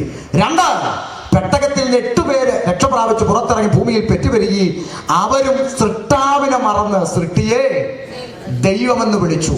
അപ്പോൾ തമ്പുരാൻ അടുത്ത രക്ഷാപദ്ധതി രംഗത്ത് വെച്ച് എന്തെന്നറിയാമോ? ദൈവം തന്റെ ജനത്തിന് പ്രമാണം കൊടുത്തു. എന്താ പ്രമാണം? ഇവിടെ ഇരിക്കുന്ന ഇലക്ട്രിക് ഉപകരണങ്ങൾ ഏത് വാങ്ങിയാലും അതിൻ്റെ കൂടെ ഒരു ചെറിയ ബുക്കിലെറ്റ് കിട്ടും. യൂസേഴ്സ് മാനുവൽ, കാറ്റലോഗ് ഇല്ലയോ വെച്ചാൽ കിട്ടും. മൊബൈൽ വാങ്ങിയാലും വാച്ച് വാങ്ങിയാലും എല്ലാം കിട്ടും. ഇപ്പം നാട്ടിലാണെങ്കിൽ 10 രൂപയുടെ എലിവേഷൻ മേടിച്ച് അതിനകത്തും ചുരുട്ടി വെച്ചേക്കുക, ഉപയോഗിക്കേണ്ടുന്ന വിധം മെഡിക്കൽ സ്റ്റോറിൽ. അപ്പോൾ ഇത് കിട്ടും. ഇതിനെ ഇങ്ങോട്ട് മേടിച്ചു. ഇതുപോലെ മനുഷ്യനെ നിർമ്മിച്ച ദൈവം അവൻ എന്ത് ചെയ്യണം, എന്ത് ചെയ്യരുത്, എങ്ങനെ ജീവിക്കണം, എങ്ങനെ ജീവിക്കരുത്, എന്ത് ചെയ്താൽ അനുഗ്രഹിക്കപ്പെടും, എന്ത് ചെയ്താൽ ശപിക്കപ്പെടും, എന്ത് ചെയ്താൽ നിത്യജീവൻ പ്രാപിക്കും, എന്ത് ചെയ്താൽ നരകത്തിൽ പോയി, ഇങ്ങനെ കൃത്യമായി എഴുതിയ പ്രമാണം ദൈവം തന്നെ ജനത്തിന് കൊടുത്തു. പക്ഷെ ആരിലൂടെ കൊടുത്തു? മോശ മുഖാന്തരം കൊടുത്തു. പക്ഷെ ജനം എന്ത് ചെയ്തു? പ്രമാണം കക്കത്തെ വെച്ചുകൊണ്ട് പിന്നെയും പാപം ചെയ്യുക. നമ്മുടെ നാട്ടിലെ ചില ക്രിസ്ത്യാനികളെ പോലെ. മനസ്സിലായില്ല? മറിയാമ്മ ഒരു ഫ്രിഡ്ജ് മേടിച്ചു. മറിയാമ്മയ്ക്ക് കിട്ടി ചെറിയൊരു പുസ്തകം, ബുക്കിലെറ്റ്. മറിയാമ്മ ഈ ഫ്രിഡ്ജിന്റെ മുകളിൽ കൊണ്ട് വെച്ചിട്ട് ഒരു കമ്പിളി തുണി എടുത്ത് അതിന്റെ പുറത്തങ്ങ് വിരിച്ചു. അപ്പോൾ പുസ്തകം ഇവിടെ ഇരിക്കുക ഫ്രിഡ്ജിന്റെ മുകളിൽ, കമ്പിളി തുണിയുടെ അടി. 2 ദിവസം കഴിഞ്ഞപ്പോൾ ഫ്രീസറിനകത്ത് ഐസ് കട്ട പിടിച്ചങ്ങ് നടന്നു. ഇത് കണ്ട് മറിയാമ്മ മുനയുള്ളൊരു കമ്പിപ്പാര എടുത്തുകൊണ്ട് കുത്തി ഇളക്കാൻ ഇറങ്ങി. കൊച്ചുമോൻ അവിടെ കൊണ്ട് വിളിച്ചു പറഞ്ഞു, മമ്മേ അതുകൊണ്ട് കുത്തല്ലേ. എന്നാടാ കുത്തിയ? ഫ്രീസറിനകത്ത് ഗ്യാസ് നിറച്ച ചെറിയ കുഴലുണ്ടെന്ന്, അതിനകത്ത് ഇതുകൊണ്ട് കുത്തിയ ഹോള് വീഴും, ഗ്യാസ് ലീക്കാവും, പിന്നെ ഫ്രിഡ്ജ് വർക്ക് ചെയ്യത്തില്ലെന്ന് കമ്പനിക്കാരുടെ പുസ്തകത്തെ എഴുതി വെച്ചേക്കുക. പിന്നെ മറിയാമ്മ പറയാം, പുസ്തകത്തിൽ അങ്ങനെ എന്തെല്ലാം എഴുതും, ഞാൻ ഇത് ഇന്നും ഇന്നലെ തുടങ്ങിയ കുത്തല്ല, ഞങ്ങളുടെ വല്യപ്പച്ചന്മാരുടെ കാലം തൊട്ട് ഈ കുത്തു തുടങ്ങിയതാ, ഇങ്ങനെ കുത്തു. ചിലർക്ക് മനസ്സിലായില്ല. ഇതുപോലെ നാട്ടിൽ ചില ക്രിസ്ത്യാനി അവരുടെ വീട്ടിലും പ്രമാണം ഇരിപ്പുണ്ട്. ഫ്രിഡ്ജിന്റെ മുകളിലല്ല, ഷോക്കേഴ്സ്. കറണ്ട് ചാർജിന്റെ കോപ്പിയും കരമടച്ചതിന്റെ രസീതും തുണ്ട് പേപ്പറും നോട്ടീസും തൊഴിലുറപ്പിന്റെ ചീട്ടും ചെമ്പരത്തിപ്പൂ എല്ലാം പറിച്ചിട്ട് ചന്ദനത്തിരിയും കത്തിച്ച് പുകച്ച് പുസ്തകം ഷോക്കേഴ്സ് വെച്ചേച്ച് റോഡിൽ കൂടെ ഓലമടലും പിടിച്ചോണ്ട് നടക്കും. അപ്പോഴാണ് നമ്മൾ അങ്ങോട്ട് എന്ന് പറയുന്നത്, അയ്യോ അമ്മേ ഇതൊന്നും വേദപുസ്തകത്തിലില്ല, ഇങ്ങനൊന്നും ചെയ്തുകൂടാന്ന് പറയും. പുസ്തകത്തിൽ അങ്ങനെ എന്തെല്ലാം പറയും. ഞങ്ങളിത് ഇന്നും ഇന്നലെ തുടങ്ങിയല്ലേ, ഞങ്ങളുടെ വലിയ പുറ്റൻ്റെ കാലം തൊട്ടുള്ള കുത്തായി കുത്ത്. അമ്മേ കർത്താവ് വന്നാലും കുത്തിയിരിക്കത്തേ ഉള്ളൂ. ഇവിടെ മനസ്സിലാവുന്നുണ്ടോ? പ്രമാണത്തിലില്ല. ഇരമ്യാ പ്രവാചകന്റെ പുസ്തകത്തിൽ വ്യക്തമായി ദൈവത്തിന്റെ അരുളപ്പാട് 10:2 വെളിപ്പെടുത്തി, എന്റെ ജനമേ നിങ്ങൾ ജാതികളുടെ വഴി പഠിക്കല്ലേ, അവരുടെ ആചാരം നിങ്ങൾ അനുകരിക്കല്ലേ എന്നൊക്കെ പറഞ്ഞു. ഇന്ന് നാട്ടിൽ ക്രൈസ്തവൻ ചെയ്തുകൊണ്ടിരിക്കുന്ന സകലതും ജാതിയുടെ കോപ്പിയടിയാണ്. പേര് മാത്രം ഒന്ന് മാറ്റി. പൂജാരിക്ക് പുരോഹിതൻ, ശ്രീകോവിലിന് സക്രാരി, പൂണൂലിന് വെന്തിങ്ക, രുദ്രാക്ഷത്തിന് കൊന്ത, മുറജപത്തിന് ജപമാല, പെരവോസ്താലിക്ക് വീട് വെഞ്ചരും, മന്ത്രവടിക്ക് അംശവടി, ശബരിമലയ്ക്ക് പരിമല, അയ്യപ്പോ മുത്തപ്പോ, മാരിയമ്മ ഒറ്റാനിക്കര അമ്മ, മേരിയമ്മ വല്ലാറ് വാടത്തം, ദേവന്മാര് പുണ്യാളന്മാര്, വിഗ്രഹ എഴുന്നള്ളിപ്പ്, പ്രാസ, പറ എഴുന്നള്ളിച്ച്, അമ്പെഴുന്നള്ളിക്ക്, കുഞ്ഞയ്യപ്പൻ, ഉണ്ണീഷു, മുത്തുക്കുട, ചെണ്ടമേള, കുടമാറ്റം, കറുപ്പ് കാവി, നാടകം, ബാല്, പോരാത്തന് ഇപ്പൊ റിമി ടോമിയുടെ ഗാനമേള തികഞ്ഞല്ലോ. ശരിക്കണ്ട, ജനറൽ കൺവെൻഷനും വരും റിമി ടോമി. ആ നിലയിലായി ഇപ്പോഴത്തെ പോക്ക് നമ്മുടെ സ്വത്രം പോയി. അപ്പൊ അതുകൊണ്ട് പ്രമാണം വിട്ട് നടക്കുന്ന, വഷളായി നടക്കുന്ന ജനം ദൈവകൽപ്പനയെ ലംഘിച്ചു പിന്നെയും മുന്നോട്ട് പോയി. ഒടുവിൽ ദൈവത്തിന്റെ രക്ഷാപദ്ധതി അടുത്തത് രംഗത്ത് വെച്ചു. അമേരിക്കക്കാർ വളരെ ശ്രദ്ധിക്കേണ്ടുന്ന ഒരു ചിന്തയാ പറയാൻ പോകുന്നു. തമ്പുരാൻ അടുത്ത രക്ഷാപദ്ധതി രംഗത്ത് വെച്ചു. എന്തെന്നറിയാമോ? തമ്പുരാൻ പ്രവാചകന്മാരെ രംഗത്തിറക്കി. അടുക്കും ചിട്ടയോടെ പോകുന്ന പുസ്തകമാണ് ബൈബിൾ. മിനിമം ബോധമുള്ളവന് കാര്യം മനസ്സിലാകും. വലിയ ഡിഗ്രി ഒന്നും വേണ്ട. ആമേൻ. മനസ്സിലാകുന്നുണ്ടോ? കർത്താവ് സാധാരണക്കാരന് മനസ്സിലാകുന്ന നിലയിലുള്ള കാര്യങ്ങൾ ഇതിനകത്ത് പറഞ്ഞിട്ടുള്ളൂ. ചുമക്കാൻ പറ്റാത്ത ഒന്നും നമ്മുടെ തലയിൽ കർത്താവ് അടിച്ചേൽപ്പിച്ചിട്ടില്ല. ഒരുവിധം നമുക്ക് ഒക്കുന്ന കാര്യമേ പുസ്തകത്തിൽ പറഞ്ഞിട്ടുള്ളൂ, ഒക്കാത്ത ഒന്നും പറഞ്ഞിട്ടില്ല. പിന്നെ ചിലർക്ക് ഈ കേരളത്തിലൊക്കെ വെച്ച് മര്യാദയ്ക്ക് വചനം അനുസരിച്ച് ജീവിച്ചുകൊണ്ടിരുന്ന അമേരിക്ക വന്നപ്പോഴാ പലർക്കും ഒക്കാതായത്. എന്താ പറയാ, ഇവിടെ വന്നപ്പോൾ ദൈവം എൻ്റെ കാഴ്ചപ്പാടൊക്കെ അങ്ങ് മാറ്റി പാസ്റ്റർ. ഇവിടെ വന്നപ്പം കഴിഞ്ഞ അമ്മച്ചി പറഞ്ഞു, ഇവിടെ വന്നപ്പോഴാ അങ്ങ് മാറ്റിയേ. ഞാൻ ചോദിച്ചു എന്നാ മാറ്റി?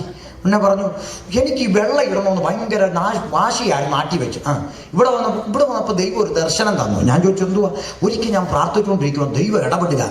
അങ്ങോട്ട് നോക്കടി, നോക്കി പച്ച, ഇങ്ങോട്ട് നോക്കടി, നോക്കി ചോപ്പ്, അങ്ങോട്ട് നോക്കടി, നോക്കി മഞ്ഞ, ഇങ്ങോട്ട് നോക്കടി, നോക്കി നീല.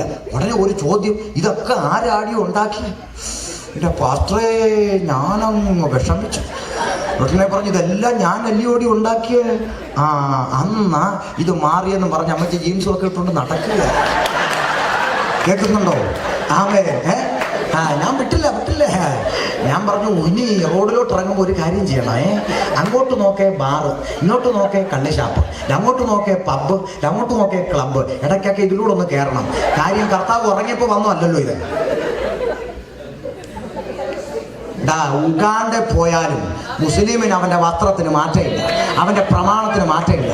വെള്ളിയാഴ്ചത്തെ ഒരു ദിവസമുണ്ട് അവൻ്റെ പള്ളി ദൈവത്തെ ആരാധിക്കാൻ കയറും. ആ ഹൈന്ദവൻ കുളിച്ചീറനണിഞ്ഞ നല്ല വസ്ത്രത്തോടെ അവൻ ഏത് ഉലകത്തിൽ പോയാലും അവൻ്റെ ദൈവത്തിനെടുക്കെ പോകും. ജീവനുള്ള ദൈവത്തെ ആരാധിക്കാൻ ഇറങ്ങിത്തിരിച്ചവന് മാത്രം കാലത്തിനും സ്റ്റാറ്റസിനും നാടിനും ക്ലൈമറ്റിനും ഒക്കെ അനുസരിച്ച് അങ്ങ് മാറുക പ്രമാണം. ഹല്ലേലൂയ.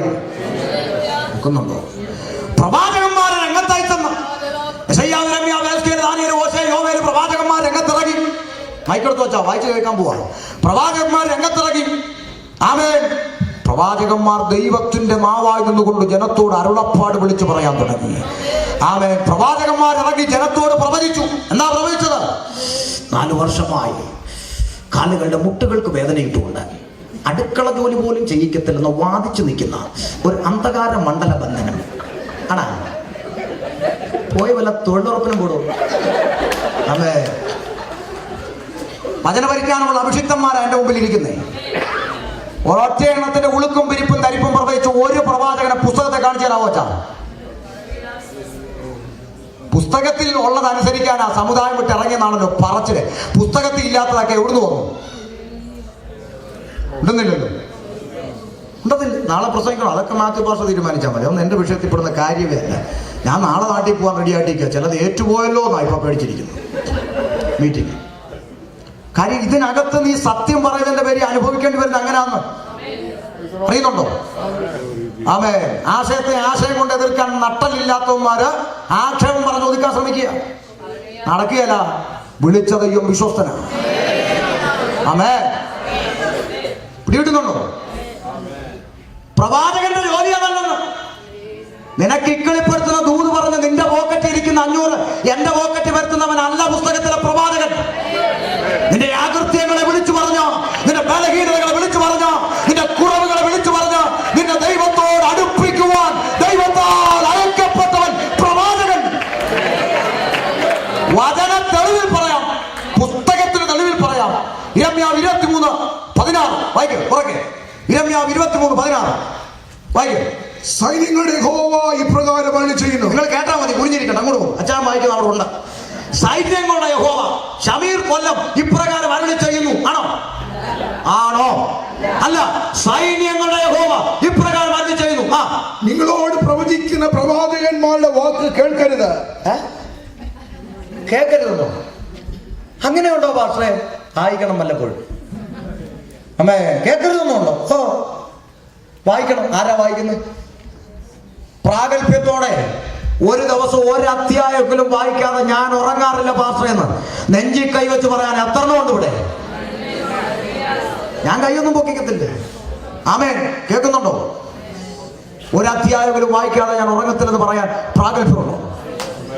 ഇന്ന് പലർക്കും ബൈബിൾ ഉറക്കക്കുള്ളി, തിരിഞ്ഞും മറിഞ്ഞും കിടന്നിട്ട് ഉറക്കം വരുന്നില്ല. എന്നാ പിന്നെ ബൈബിൾ എടുത്ത് വായ ഉറങ്ങി. സ്തോത്രം. സൈന്യങ്ങളുടെ യഹോവ ഇപ്രകാരം വിളിച്ച് നിങ്ങളോട് പ്രവചിക്കുന്ന പ്രവാചകന്മാർ വാക്ക് നിങ്ങൾ കേൾക്കരുത്.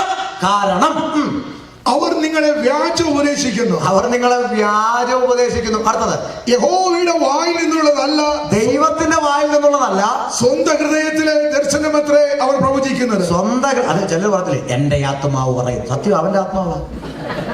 സ്വന്തം ഹൃദയത്തിലെ ദർശനം അത്രേ പറയുന്നു. അതിന്റെ തെളിവ്. പക്ഷേ ഇതിപ്പോ നമ്മൾ കൺഫ്യൂഷൻ ആയി. ഇപ്പൊ എങ്ങനെ തിരിച്ചറിയും ദൈവത്തിന്റെ ആണോ അല്ലാത്ത? തിരിച്ചറിയാനുള്ള തെളിവും പുസ്തകം പറഞ്ഞു തന്നിട്ടുണ്ട്. വായിച്ചു നോക്കാം. വായിക്കാം. എന്നെ നിരസിക്കുന്നവരോട് അവർ നിങ്ങൾക്ക് സമാധാനം ഉണ്ടാകും എന്ന് യഹോവ അരുളി ചെയ്തിരിക്കുന്നു. ദൈവത്തെ നിരസിച്ച് നടക്കുന്നവനോടും ഇവൻ എന്ത് ദൂത് പറയും? സമാധാനമുണ്ടോ? അത് കേൾക്കുമ്പോ തിരിച്ചറിഞ്ഞോണം. മനസ്സിലാകുന്നില്ല. അടുത്ത വാക്ക്. തങ്ങളുടെ ഹൃദയത്തിലെ ശാഠ്യപ്രകാരം നടക്കുന്നവരോടൊക്കെയും നിങ്ങൾക്കൊരു ദോഷവും വരികയില്ല എന്ന് പറയുന്നു. കണ്ടോ? സ്വന്തം ഹൃദയത്തിലെ ശാഠ്യം അനുസരിച്ച്, ദൈവത്തെ അനുസരിക്കാതെ, കള്ളും കുടിച്ച് ഇടയ്ക്കിടയ്ക്ക് അരക്ലാസും അടിച്ച് ആരാധനയ്ക്കും വരാതെ, ഇനി വന്നാലോ തിരുവേശയുടെ സമയത്തും ആപ്പും തോണ്ടി അങ്ങോട്ടും ഇങ്ങോട്ടും തിരിഞ്ഞിരുന്ന് ആപ്പും തോണ്ടി മെസ്സേജ് വായിച്ച് തിരുവേശയുടെ സമയത്ത് ഇരിക്കുന്നവന്റെ ഒക്കെ തലയിലും കൈവച്ചേച്ച് എന്ത് പറയും? ഒരു ദോഷവും വരുത്തില്ല. മാനിക്കാൻ പോവാ. ഇതുവരെ പ്രാപിച്ചതൊന്നും അല്ല അച്ഛാ. ഒരു പുതിയ പ്രോജക്റ്റിന് ഒപ്പിടാൻ പേനയെടുത്തോ, ഒരു പേപ്പർ എന്നെ കാണിക്കുന്നുണ്ട്.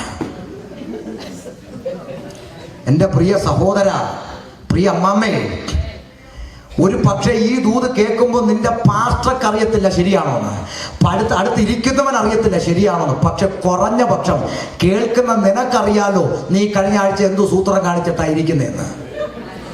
നിന്റെ തലയെ കൈവച്ചിട്ട് അച്ഛാ ഒരു പുതിയത് വരാൻ പോകുന്നു പറയുമ്പോൾ കുറഞ്ഞ പക്ഷം നിനക്കെങ്കിലും അറിയത്തില്ലേ അവൻ കള്ളനാണ്? കഴിഞ്ഞ ആഴ്ച ഞാൻ പണി ഒപ്പിച്ചിട്ടിരിക്കുന്ന എൻ്റെ അടുത്താണ് ഇവൻ ഇത് അടിക്കുന്നെങ്കിൽ ഇവൻ ആരാ മോനെന്ന് കുറഞ്ഞ പക്ഷം നിനക്കെങ്കിലും അറിയത്തില്ലേ? പിന്നെ എന്തിന് രാവും പകലും ഭാര്യ ഭർത്താവിനെ കാണാതെ, ഭർത്താവ് ഭാര്യയെ കാണാതെ, ഒരുമിച്ചുള്ളൊരു നല്ല ദിവസം കിട്ടാതെ രാവും പകലും അധ്വാനിച്ചു ഓടി കഷ്ടപ്പെട്ട് ഉറക്കവളഞ്ഞുണ്ടാക്കുന്ന നന്മ പിന്നെ എന്തിന് ഈ കള്ളന്മാരുടെ പള്ളക്കിട്ട് കൊടുക്കണം? ആമേൻ. കേൾക്കുന്നുണ്ടോ? നെഞ്ചും നെറ്റിയും കൊടുത്ത് ജീവനോടെ ചുട്ടുകൊത്തുന്ന ആ നോർത്ത് ഇന്ത്യയുടെ മണ്ണിൽ പ്രാണം പണയം വെച്ച് വേല ചെയ്യുന്ന അഭിഷിക്തന്മാരുണ്ട്. കൊടുക്ക. അല്ലാതെ എല്ലാം തള്ളിയ പിള്ളേരുടെ ഫോട്ടോയും എടുത്ത് ഇല്ലാത്ത അനാഥാലയത്തിന്റെ പേരും പറഞ്ഞ് ഇവിടെ വന്ന് പിരിച്ചോണ്ട് പോയി റാന്നിയിലും എരുമേലിലും എസ്റ്റേറ്റ് മേടിച്ചു കൂട്ടുന്ന റവയ്ക്കും മൈദായിക്കും അല്ല നീ കൊടുക്കേണ്ടത്. അമ്മേ, മനസ്സിലാക്കുന്നുണ്ടോ? ആ, ഇപ്പൊ ചിലർ പറയാ പിന്നെ എങ്ങനെ ഇതൊക്കെയല്ലേ പറച്ചില്ലേ, പിന്നെ എങ്ങനെ ഉപദ്രവിക്കാൻ? ഇങ്ങോട്ടെടുക്കുകയില്ല, കയ്യ വെച്ചകത്തേ ഉള്ളൂ. സ്തോത്രം. മനസ്സിലാക്കുന്നുണ്ടോ? യഹോവയെ നിരസിക്കുന്നവരോടും സ്വന്തം ഹൃദയത്തിലെ ശാഠ്യപ്രകാരം നടക്കുന്നവരോടും ഈ പ്രവാചകന്മാർ പറയും ഒരു ദോഷവും വരത്തില്ല. അപ്പൊ അടുത്ത് അയ്യോ ഇനിയിപ്പോ ദൈവം അയച്ചതാന്ന് എങ്ങനെ അറിയും? അതിനും തെളിവ് പുസ്തകത്തിലുണ്ട്. 22-ാം വാക്യം മുതൽ വായിച്ച പ്രവാചകൻ ഇല്ലെന്ന് പറഞ്ഞാൽ അത് തെറ്റല്ലേ? പ്രവാചകനുണ്ട്, പ്രവചനവും ഉണ്ട്. പക്ഷെ ആ ദൈവം അയച്ചാന്ന് എങ്ങനെ അറിയും? ദാ കേട്ടോ, വായിക്കേ. അവരെന്റെ ആലോചന സഭയിൽ നിന്നിരുന്നുവെങ്കിൽ, അവരെന്റെ എന്ന പദം ദൈവത്തിന്റെ, അവരെന്റെ ദൈവത്തിന്റെ ആലോചന സഭയിൽ നിന്നിരുന്നു എങ്കിൽ, ദൈവത്തിന്റെ പ്രവാചകന്മാരായിരുന്നു എങ്കിൽ അവരെന്തു എങ്ങനെ പ്രവചിക്കുന്നറിയോ? എന്റെ വചനങ്ങളെ എന്റെ ജനത്തെ കേൾപ്പിച്ച്, എന്റെ വചനങ്ങളെ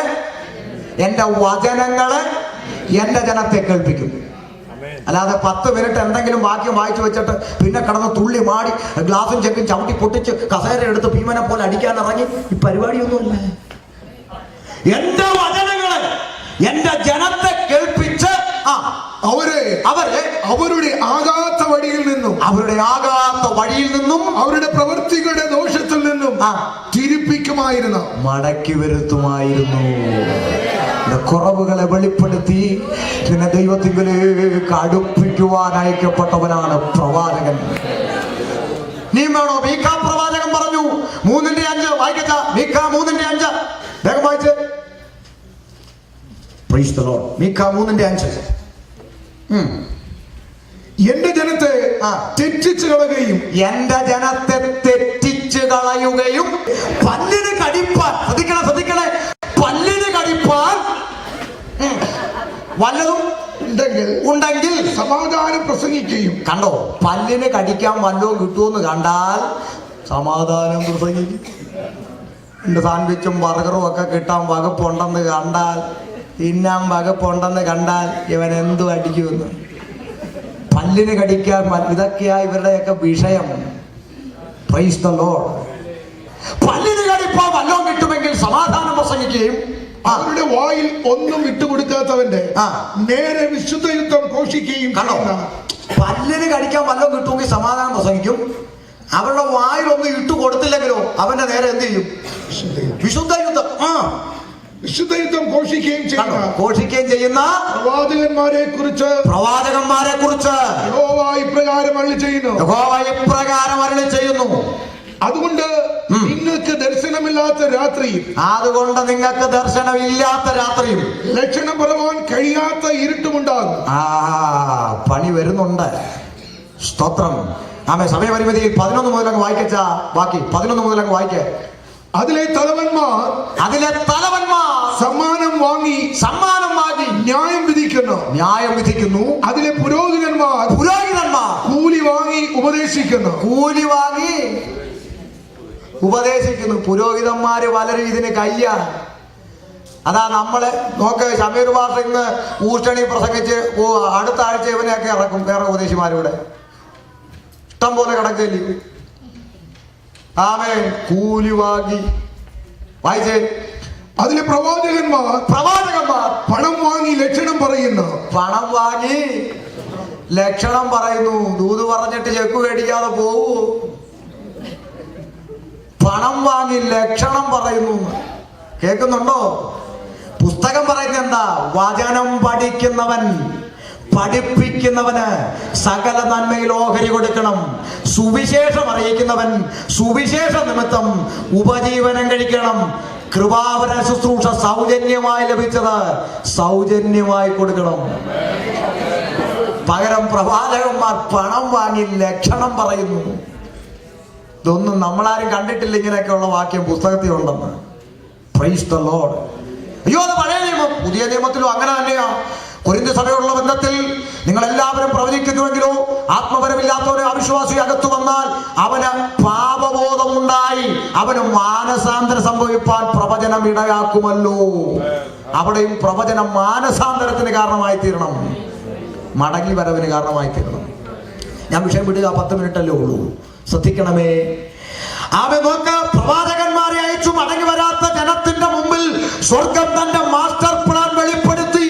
യേശുക്രിസ്തു ജനിക്കുന്നതിന് 700-750 വർഷങ്ങൾക്കപ്പുറം യെശയ്യാ പ്രവാചകൻ വിളിച്ചു പറഞ്ഞു, മത്സരഗൃഹമേ, മടങ്ങി വരാത്ത ഇസ്രായേലേ, കർത്താവ് തന്നെ നിനക്ക് അടയാളം തരും. കന്യക ഗർഭിണിയായ ഒരു മകനെ പ്രസവിക്കും. നൂറുകണക്കിന് പ്രവചനങ്ങളെ നിവർത്തീകരിച്ചുകൊണ്ട് ഞാൻ പ്രസംഗിക്കുന്ന യേശു ക്രിസ്തു ബത്ലഹേം എഫ്രാത്തയിൽ ജനിച്ചു. 30 വയസ്സ് വരെ അമ്മയപ്പന്മാർക്ക് കീഴടങ്ങി ജീവിച്ച കർത്താവ് 33 തിരുവയസ്സിൽ മാനവജാതിയുടെ പാപം സ്വന്തം ചുമലിൽ വഹിച്ച് കാൽവരിയുടെ കൊലക്കളത്തിലേക്ക് നടന്നു കയറി.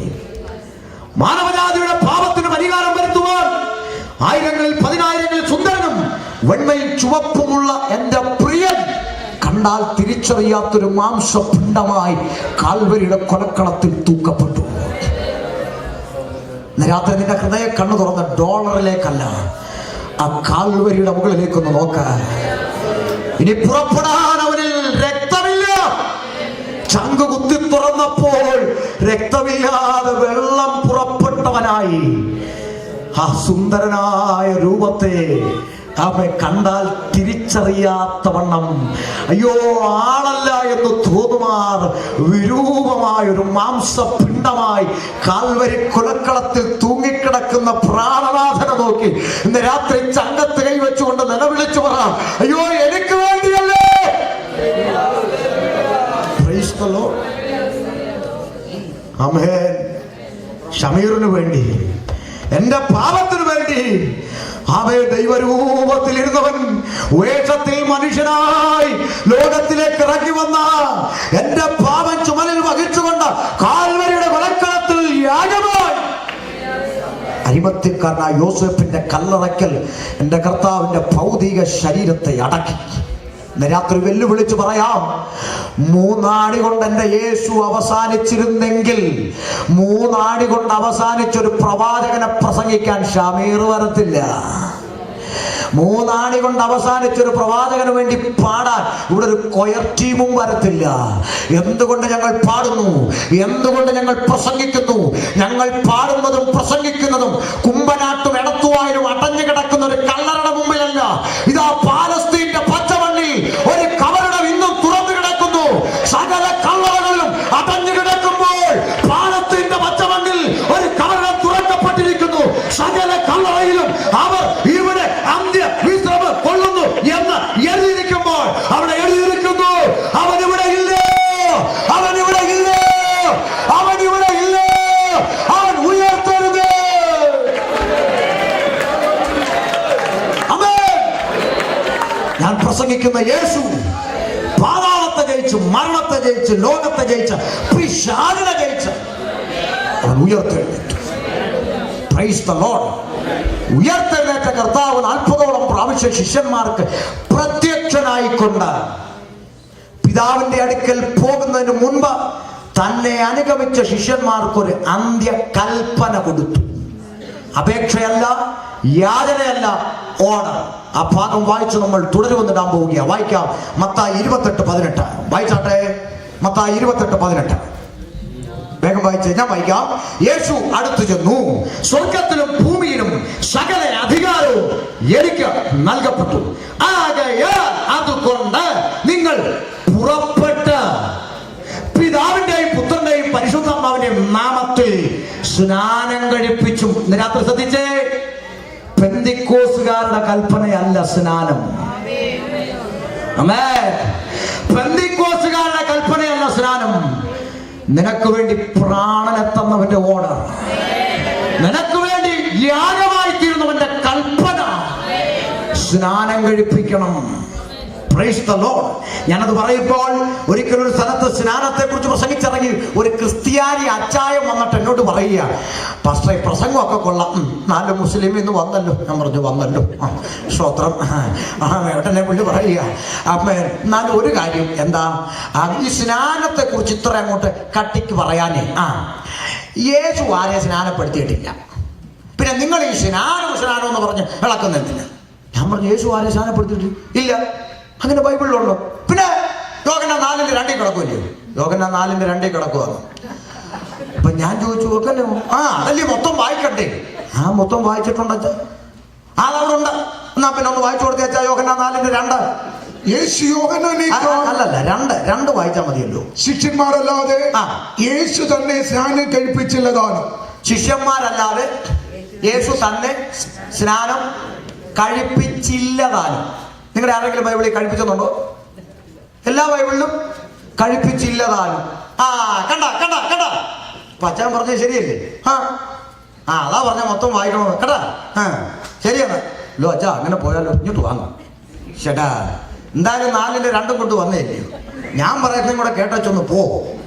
എന്തുവാ ഈ 3 കഴിഞ്ഞാണോ 4, അതോ 4 കഴിഞ്ഞാണോ 3? അപ്പൊ ആർക്കാറിനൂടാത്ത 3 കഴിഞ്ഞല്ലോ 4 ആണോ? എന്നാ നമുക്കൊരു കാര്യം ചെയ്യാം, 3:22 തുടങ്ങി വെച്ച് 4 വരാം. അവിടെ അല്ലയോ തുടക്കം കിടക്കുന്നത്. ഒന്ന് വായിച്ച ഉറക്കെ നിർത്തി. അതിന്റെ ശേഷം യേശു ശിഷ്യന്മാരുമായി ഉറക്കെ പറ. യേശു ആര്? ഉറപ്പാണേ. ഇനി ഞാൻ പോയി കഴിഞ്ഞിട്ട് അത് യേശു അല്ല, യേശുവിന്റെ വല്യമ്മച്ചിയുടെ മോനായിരുന്നു ആരും വ്യാഖ്യാനിക്കരുത്. യേശു ശിഷ്യന്മാരുമായി യഹൂദ്യദേശത്ത് വന്ന്, എവിടെ വന്നു? യഹൂദ്യദേശത്ത് വന്ന് അവരോടുകൂടെ സ്നാനം കഴിപ്പിച്ചു കൊണ്ടിരുന്നു. എന്തോ ചെയ്തോണ്ട്? ആര്? ഇതിൽ അങ്ങേര് കണ്ടില്ല, 2 കൊണ്ട് കിടക്ക്. അവരെ കൊണ്ട് സ്നാനം കഴിപ്പിച്ചതല്ല, അവരോട് കൂടെ സ്നാനം കഴിപ്പിച്ചു കൊണ്ടിരുന്നു. തീർന്നില്ല, അടുത്ത വാക്ക്. യോഹന്നാനും ശലേമിനരികത്ത് ഐനോനിൽ സ്നാനം കഴിപ്പിച്ചുകൊണ്ടിരുന്നു. അപ്പൊ യേശു യഹൂദിയെ സ്നാനം കഴിപ്പിക്കുന്നു, യോഹന്നാൻ ഐനോനിൽ സ്നാനം. ഇപ്പൊ 2 സ്ഥലത്ത് എന്ത് നടക്കുന്നു? ക്ലിയർ ആണ്, വ്യാഖ്യാനമൊന്നും നമുക്ക് വേണ്ട. 2 സ്ഥലത്ത് എന്ത് നടക്കുന്നു? സ്നാനം. അടുത്ത വാക്ക്. അവിടെ വളരെ വെള്ളമുണ്ടായിരുന്നു. അതൊന്നുകൂടെ വായിച്ചേ. അവിടെ വളരെ വെള്ളമുണ്ടായിരുന്നു. അവിടെ അപ്പൊ സ്നാനപ്പെടാൻ കിണ്ടിയിലെ വെള്ളം പോരാ. അവിടെ എന്തുണ്ടായിരുന്നു? അമ്മാമ്മ, അതുകൊണ്ടല്ലേ നമ്മൾ ഈ വെള്ളമുള്ള സ്ഥലം തപ്പി നടക്കുന്നതെന്ന്. ചിലർ പറയാ, പാസ്റ്ററെ അവിടെ വളരെ വെള്ളം ഉണ്ടായിരുന്നുള്ളത് ശരിയാ, പക്ഷെ ആ വെള്ളത്തിൽ ഇറങ്ങിയാണോ അതോ കോരിക്കൊണ്ട് തളിച്ചയാണോ എന്ന് നമുക്ക് ഉറപ്പില്ലല്ലോ. ഉറപ്പിക്കാമല്ലോ. മത്തായി 3:13 എഴുതിയിട്ടിട്ട് വീട്ടിൽ പോയി വായിക്കും, സമയമില്ല. 3:13. അനന്തരം യേശു യോഹന്നാനാൽ സ്നാനമേൽക്കാൻ യോർദ്ദാനിലെ അവന്റെ അടുക്കൽ വന്നു. യോഹന്നാനോ അവനെ വിലക്കി, നിന്നാൽ സ്നാനമേൽക്കാൻ എനിക്ക് ആവശ്യം, പിന്നെ നീ എന്റെ അടുക്കൽ വരുന്നു എന്ന് ചോദിച്ചതിന്, ഇപ്പോൾ സകല നീതി നിവർത്തിക്കേണ്ടത് നമുക്ക് ഉചിതം, ഇപ്പോൾ സമ്മതിക്കാന്ന് പറഞ്ഞു. എന്നാറേ അവനെ സമ്മതിച്ചു. അടുത്ത വാക്ക്. യേശു സ്നാനം ഏറ്റ ഉടനെ വെള്ളത്തിൽ നിന്ന് കയറി. ആനപ്പുറത്തുനിന്ന് ഇറങ്ങണമെങ്കിൽ ആദ്യം എന്ത് ചെയ്യണം? വിടുന്നില്ല. ആനപ്പുറത്തുനിന്ന് ഇറങ്ങണമെങ്കിൽ ആദ്യം എന്ത് ചെയ്യണം? കയറാതെ എങ്ങനെ ഇറങ്ങുന്നത്? അപ്പൊ യേശു വെള്ളത്തിൽ നിന്ന് കയറി, ഇറങ്ങാതെ എങ്ങനെ കയറുന്നത്? ഇനി യേശു മാത്രമാണോ? അല്ല. വീട്ടിൽ പോയി അപ്പോസ്തല പ്രവൃത്തി 8-ാം അധ്യായം വായിക്കുമ്പോൾ അവിടെ ഐത്യോപ്യ രാജ്ഞിയുടെ ധനകാര്യ വകുപ്പ് മന്ത്രി, അന്നത്തെ ഭാഷയിൽ സകല ഭണ്ഡാരത്തിനും മേൽവിചാരനായിരിക്കുന്ന ഷണ്ണൻ എന്ന അധികാരി സ്നാനത്തിലേക്ക് നയിക്കാൻ ഫിലിപ്പോസ് ഉപദേശി അവർ 20 രഥത്തിൽ നിന്നിറങ്ങി വെള്ളത്തിൽ ഇറങ്ങി. ആമേൻ. അപ്പൊ യോഹന്നാനിലേക്ക് നമ്മൾ മടങ്ങി വരിക. അവിടെ വളരെ വെള്ളം ഉണ്ടായിരുന്നു, വെള്ളത്തിൽ ഇറങ്ങിയാണ് സ്നാനം. അടുത്ത വാക്ക്. ആളുകൾ വന്ന് സ്നാനമേറ്റു. സ്നാനപ്പെട്ടു. ആ വാക്ക് പെന്തിക്കോസുകാർക്കുള്ള ദൂതാണ്. ആളുകൾ വന്ന് സ്നാനപ്പെട്ടു. പിടിച്ചു വലിച്ച് മുക്കിന്നല്ല, ആരും പിടിച്ചു വലിച്ച് മുക്കരുത്. നമ്മളോട് തമ്പുരാൻ പറഞ്ഞത് കറ തീർത്ത് കാര്യം പറഞ്ഞു കൊടുക്കുക. അത് കേട്ട് ഹൃദയത്തിനകത്ത് ബോധ്യം വരുന്നവൻ എനിക്ക് സ്നാനപ്പെടുക പറഞ്ഞ് രംഗത്ത് വന്നാൽ അവനെ സ്നാനം കഴിപ്പിക്കണം. ഞാൻ പിടിച്ചു വലിച്ചു മുക്കരുത്. നമ്മളോട് പറയാനേ പറഞ്ഞിട്ടുള്ളൂ. ഇന്ന് നേരെ തിരിച്ചാ, പറയത്തില്ല. ഇവരിനി വന്നില്ലല്ലോ, പറയത്തില്ല. വന്നാലും വന്നേ കാര്യം പറഞ്ഞു വിടുക. അത് നമ്മുടെ ഉത്തരവാദിത്വമാണ്. പറയാതിരുന്നാൽ അവരുടെ രക്തമോ കർത്താവ് നമ്മോട് ചോദിക്കും. അതുകൊണ്ട് ഇപ്പൊ ഞാനിത് നിങ്ങളടുത്ത് പറയായിരുന്നു, ഇത് സ്നാനം വെക്കാത്തവർ ഇവിടെ ഉണ്ടാവും, എനിക്കറിയാം. ഞാനിതൊന്ന് തീർത്തു പറഞ്ഞു. നിങ്ങൾക്ക് ചില വിഷമം, അതൊന്നും എന്റെ വിഷയമല്ല. അല്ലെങ്കിൽ നിങ്ങളുടെ രക്തത്തിന് ഞാൻ കണക്ക് കൊടുക്കണം. ഞാൻ രക്ഷപ്പെട്ടു. നിങ്ങൾക്ക് വേണം അനുസരിക്കില്ലേ, നിങ്ങൾ പോയി കിടന്ന് പുഴുവിനെ എണ്ണി കളിക്കുക. എനിക്കതാണ്ട് നിങ്ങൾക്ക് വേണമെങ്കിൽ അനുസരിക്കില്ല, നരകത്തിൽ പോയി കിടന്ന് പുഴുവിനെ എണ്ണി കളിക്കുക. എനിക്കെന്ത് നഷ്ടം? പറയാതെ പോയാൽ എനിക്ക് പണിയാ, അതുകൊണ്ടാണ് പറഞ്ഞത്. ആ സംഭവം ഇങ്ങനെയാണ്. ആളുകൾ വന്ന് സ്നാനം ഏറ്റു. ഈ പിടിച്ചു വലിച്ച് മുക്കരുത്. നമ്മുടെ നാട്ടിൽ ഈ അങ്ങനെ മുക്കുന്നതിൻ്റെയാണ് ഈ നാട്ടുകാരൊക്കെ ചിരിക്കുന്നത്. ഓ ലവനും ബെന്തിക്കോസാ, ഓ ഇരിക്കുന്ന കള്ളി ചാപ്പി, എന്തിനാ ഇത് കേൾപ്പിക്കും? പിടിച്ചു വലിച്ച് മുക്കരുത്. ഞങ്ങളുടെ നാട്ടിൽ രാജു എന്ന് പറഞ്ഞൊരു അച്ഛനുണ്ട്. വഴി പോയപ്പോൾ ഒന്ന് അങ്ങോട്ട് കയറിയതാ പുള്ളി. ഞാൻ അങ്ങോട്ട് ചെല്ലുമ്പോൾ തെങ്ങും ചാരി. ഞാൻ എന്നെ കണ്ടപ്പോൾ ഒരു വെപ്രാളം. ഞാൻ ചോദിച്ചു, രാജു എന്തോ ഈ കാണിച്ച്? നിങ്ങൾ സ്നാനപ്പെട്ട ആളല്ലേ? ഓ സ്നാനപ്പെട്ടു. ഓ പാസ്റ്റർ. ഞാൻ ചോദിച്ചു സ്നാനപ്പെട്ടില്ലേ? ഓ ഞാൻ അവിടെ കാണ്ടി അവിടെ ഉറങ്ങിയതാണ്. പാസ്റ്റർ ഇങ്ങോട്ട് ഓടി വന്നിട്ട് പറഞ്ഞു, ഇന്ന് 6 പേര് സ്നാനപ്പെടുന്നുണ്ട്. 6 പിശാചിന്റെ സംഖ്യ, 7 ദൈവത്തിന്റെ സംഖ്യ. അതുകൊണ്ട് 7 തേക്കാൻ ഇങ്ങോട്ട് വരാൻ. ഉറങ്ങി കിടന്നവനെ 7 തേക്കാൻ പിടിച്ചോണ്ട് പോയി മുക്കിയത്. മുക്കല്ലേ, കാര്യം പറഞ്ഞുകൊണ്ട് ആളുകൾ വന്ന് സ്നാനമേറ്റു. അടുത്ത വാക്ക് വായിച്ചു നിർത്തുക. ആളുകൾ വന്ന് സ്നാനമേറ്റു. അന്ന് യോഹന്നാനെ തടവിലാക്കിയിരുന്നില്ല. അന്ന് യോഹന്നാനെ തടവിലാക്കിയിരുന്നില്ല. നമുക്കറിയാം, തടവിലാക്കിയെങ്കിൽ പുള്ളി അവിടെ ഇരുന്ന് മുക്കത്തില്ലല്ലോ. അടുത്ത വാക്ക്. അന്ന് യോഹന്നാന്റെ ശിഷ്യന്മാരിൽ ചിലർക്ക്, ശ്രദ്ധിച്ച്, യോഹന്നാന്റെ ശിഷ്യന്മാരിൽ ചിലർക്ക് ഒരു യഹൂദനുമായ ശുദ്ധീകരണത്തെ കുറിച്ചൊരു വാദമുണ്ടായി. അവന്റെ അടുക്കൽ വന്ന് അവനോട്, റബ്ബി, ശ്രദ്ധിക്കണം, യോഹന്നാനോട് ചോദിക്കുക, റബ്ബി, ഗുരുവേ, റബ്ബി, യോർദാനക്കരെ എന്നെ ശ്രദ്ധിച്ച്, യോർദാനക്കരെ നിന്നോട് കൂടെ ഇരുന്നവൻ അതാരാ? നിങ്ങൾ കേൾക്കുന്നില്ല? യോർദാനക്കരെ യോഹന്നാന്റെ കൂടെ ഇരുന്നവൻ ആരാ? യേശു. അതിന്റെ തെളിവാണ് അടുത്ത വാക്യം. നീ ഈ സാക്ഷീകരിച്ചിട്ടുള്ളവൻ തന്നെ. യോഹന്നാൻ സാക്ഷീകരിച്ചത് ആരെയാ? എന്റെ പിന്നാലെ ഒരു വരുന്നുണ്ട്, അവരെ ചെരുപ്പിനെ വാറെടുപ്പാൻ ഞാൻ യോഗ്യനല്ല. യോഹന്നാൻ സാക്ഷീകരിച്ചത് ആരെയാ? യേശു. ആ യേശു തന്നെ ഇതാ സ്നാനം കഴിപ്പിക്കുന്നു. എന്ത് ചെയ്യുന്നു? ആര്? ഇതെല്ലാം അങ്ങേര് കണ്ടില്ല. 2 കൊണ്ട് കിടക്കുക. ഇനി നമുക്ക് 4:1 വരാം. പിന്നല്ലയോ 2, 4:1 വാ.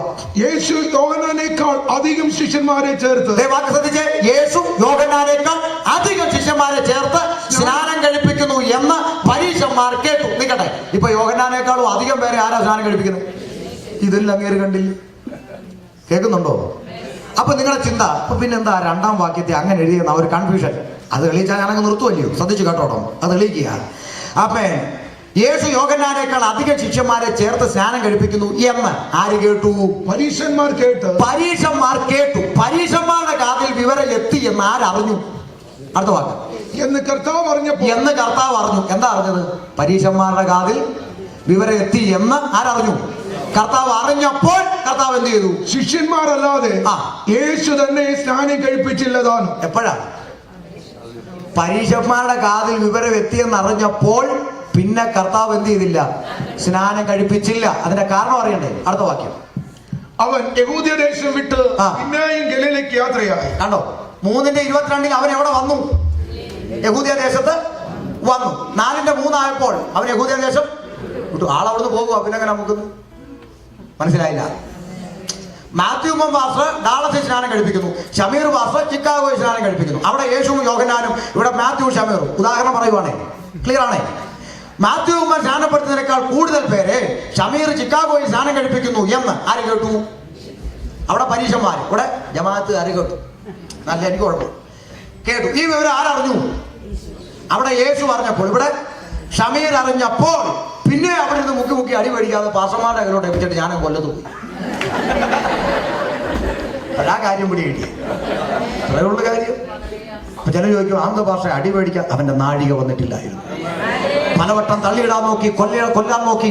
അവനും അവരുടെ ഇടയിൽ നിന്ന് മാഞ്ഞുപോയി പുറപ്പെട്ടു പോയി. കാരണം അവന്റെ നാഴിക വന്നില്ല. എന്നാൽ ഗത്സമനയുടെ തോട്ടത്തിൽ പന്തവും വാളും വടിയുമായി വന്നു നിങ്ങളുടെ മുമ്പിൽ നിന്നുകൊണ്ട് കർത്താവ് പറഞ്ഞു, നാഴിക വന്നിരിക്കുന്നു, നിങ്ങൾ പിടിച്ചോ, നിങ്ങൾ കൊണ്ടുപോക്കോ, നാഴിക വന്നിരിക്കുന്നു. അതുകൊണ്ട് നീ സ്നാനപ്പെട്ടേ തീരൂ.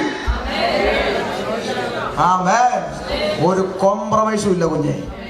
അതുകൊണ്ട് യേശുവിന്റെ അന്ത്യകൽപ്പന പിതാവിന്റെയും പുത്രന്റെയും പരിശുദ്ധാത്മാവിന്റെയും നാമത്തിൽ സ്നാനം കഴിപ്പിച്ചും. അവിടെ ഫുൾ സ്റ്റോപ്പ് അല്ലിട്ടത്, ഞാൻ നിങ്ങളോട് കൽപ്പിച്ചതൊക്കെ പ്രമാണിക്കാൻ തക്കവണ്ണം ഉപദേശിച്ചും കൊണ്ട്. അപ്പൊ സ്നാനപ്പെട്ടവൻ എന്തു വേണം? ചിലര് പറഞ്ഞ അങ്ങനല്ല, അല്ലയോ? വെള്ളത്തിൽ മുങ്ങി സ്നാനപ്പെട്ടോ, അതിന് എവിടെയെങ്കിലും ചെന്ന് കയറി, കുഴപ്പമില്ല, കയ്യെ വെച്ചിരുന്നാൽ മതി. ആ വകുപ്പില്ല. സ്നാനപ്പെട്ടവന് ഉപദേശമുണ്ട്. ഉപദേശം വേണമെങ്കിൽ ഉപദേശം ഉള്ളെടുത്ത് പോകണം. ഈ അന്ത്യകൽപ്പന ശിഷ്യന്മാർ അങ്ങനെ ചെയ്തിരുന്നുവോ എന്നും, അങ്ങനെ ചെയ്തില്ലെങ്കിൽ ചെയ്യാത്ത പക്ഷം എന്തെന്നും, കർത്താവ് ഇനി ആരെ ചേർക്കാനാണ് വരുന്നതെന്നും, വന്നിട്ട് പോകാതെ ഇവിടെ കിടന്നാൽ എന്തു പറ്റുമെന്നും, ഇത്യാദി വിഷയങ്ങളെല്ലാം നാളെ നമുക്ക് തുടരാം. എല്ലാവർക്കും എഴുന്നേൽക്കാം.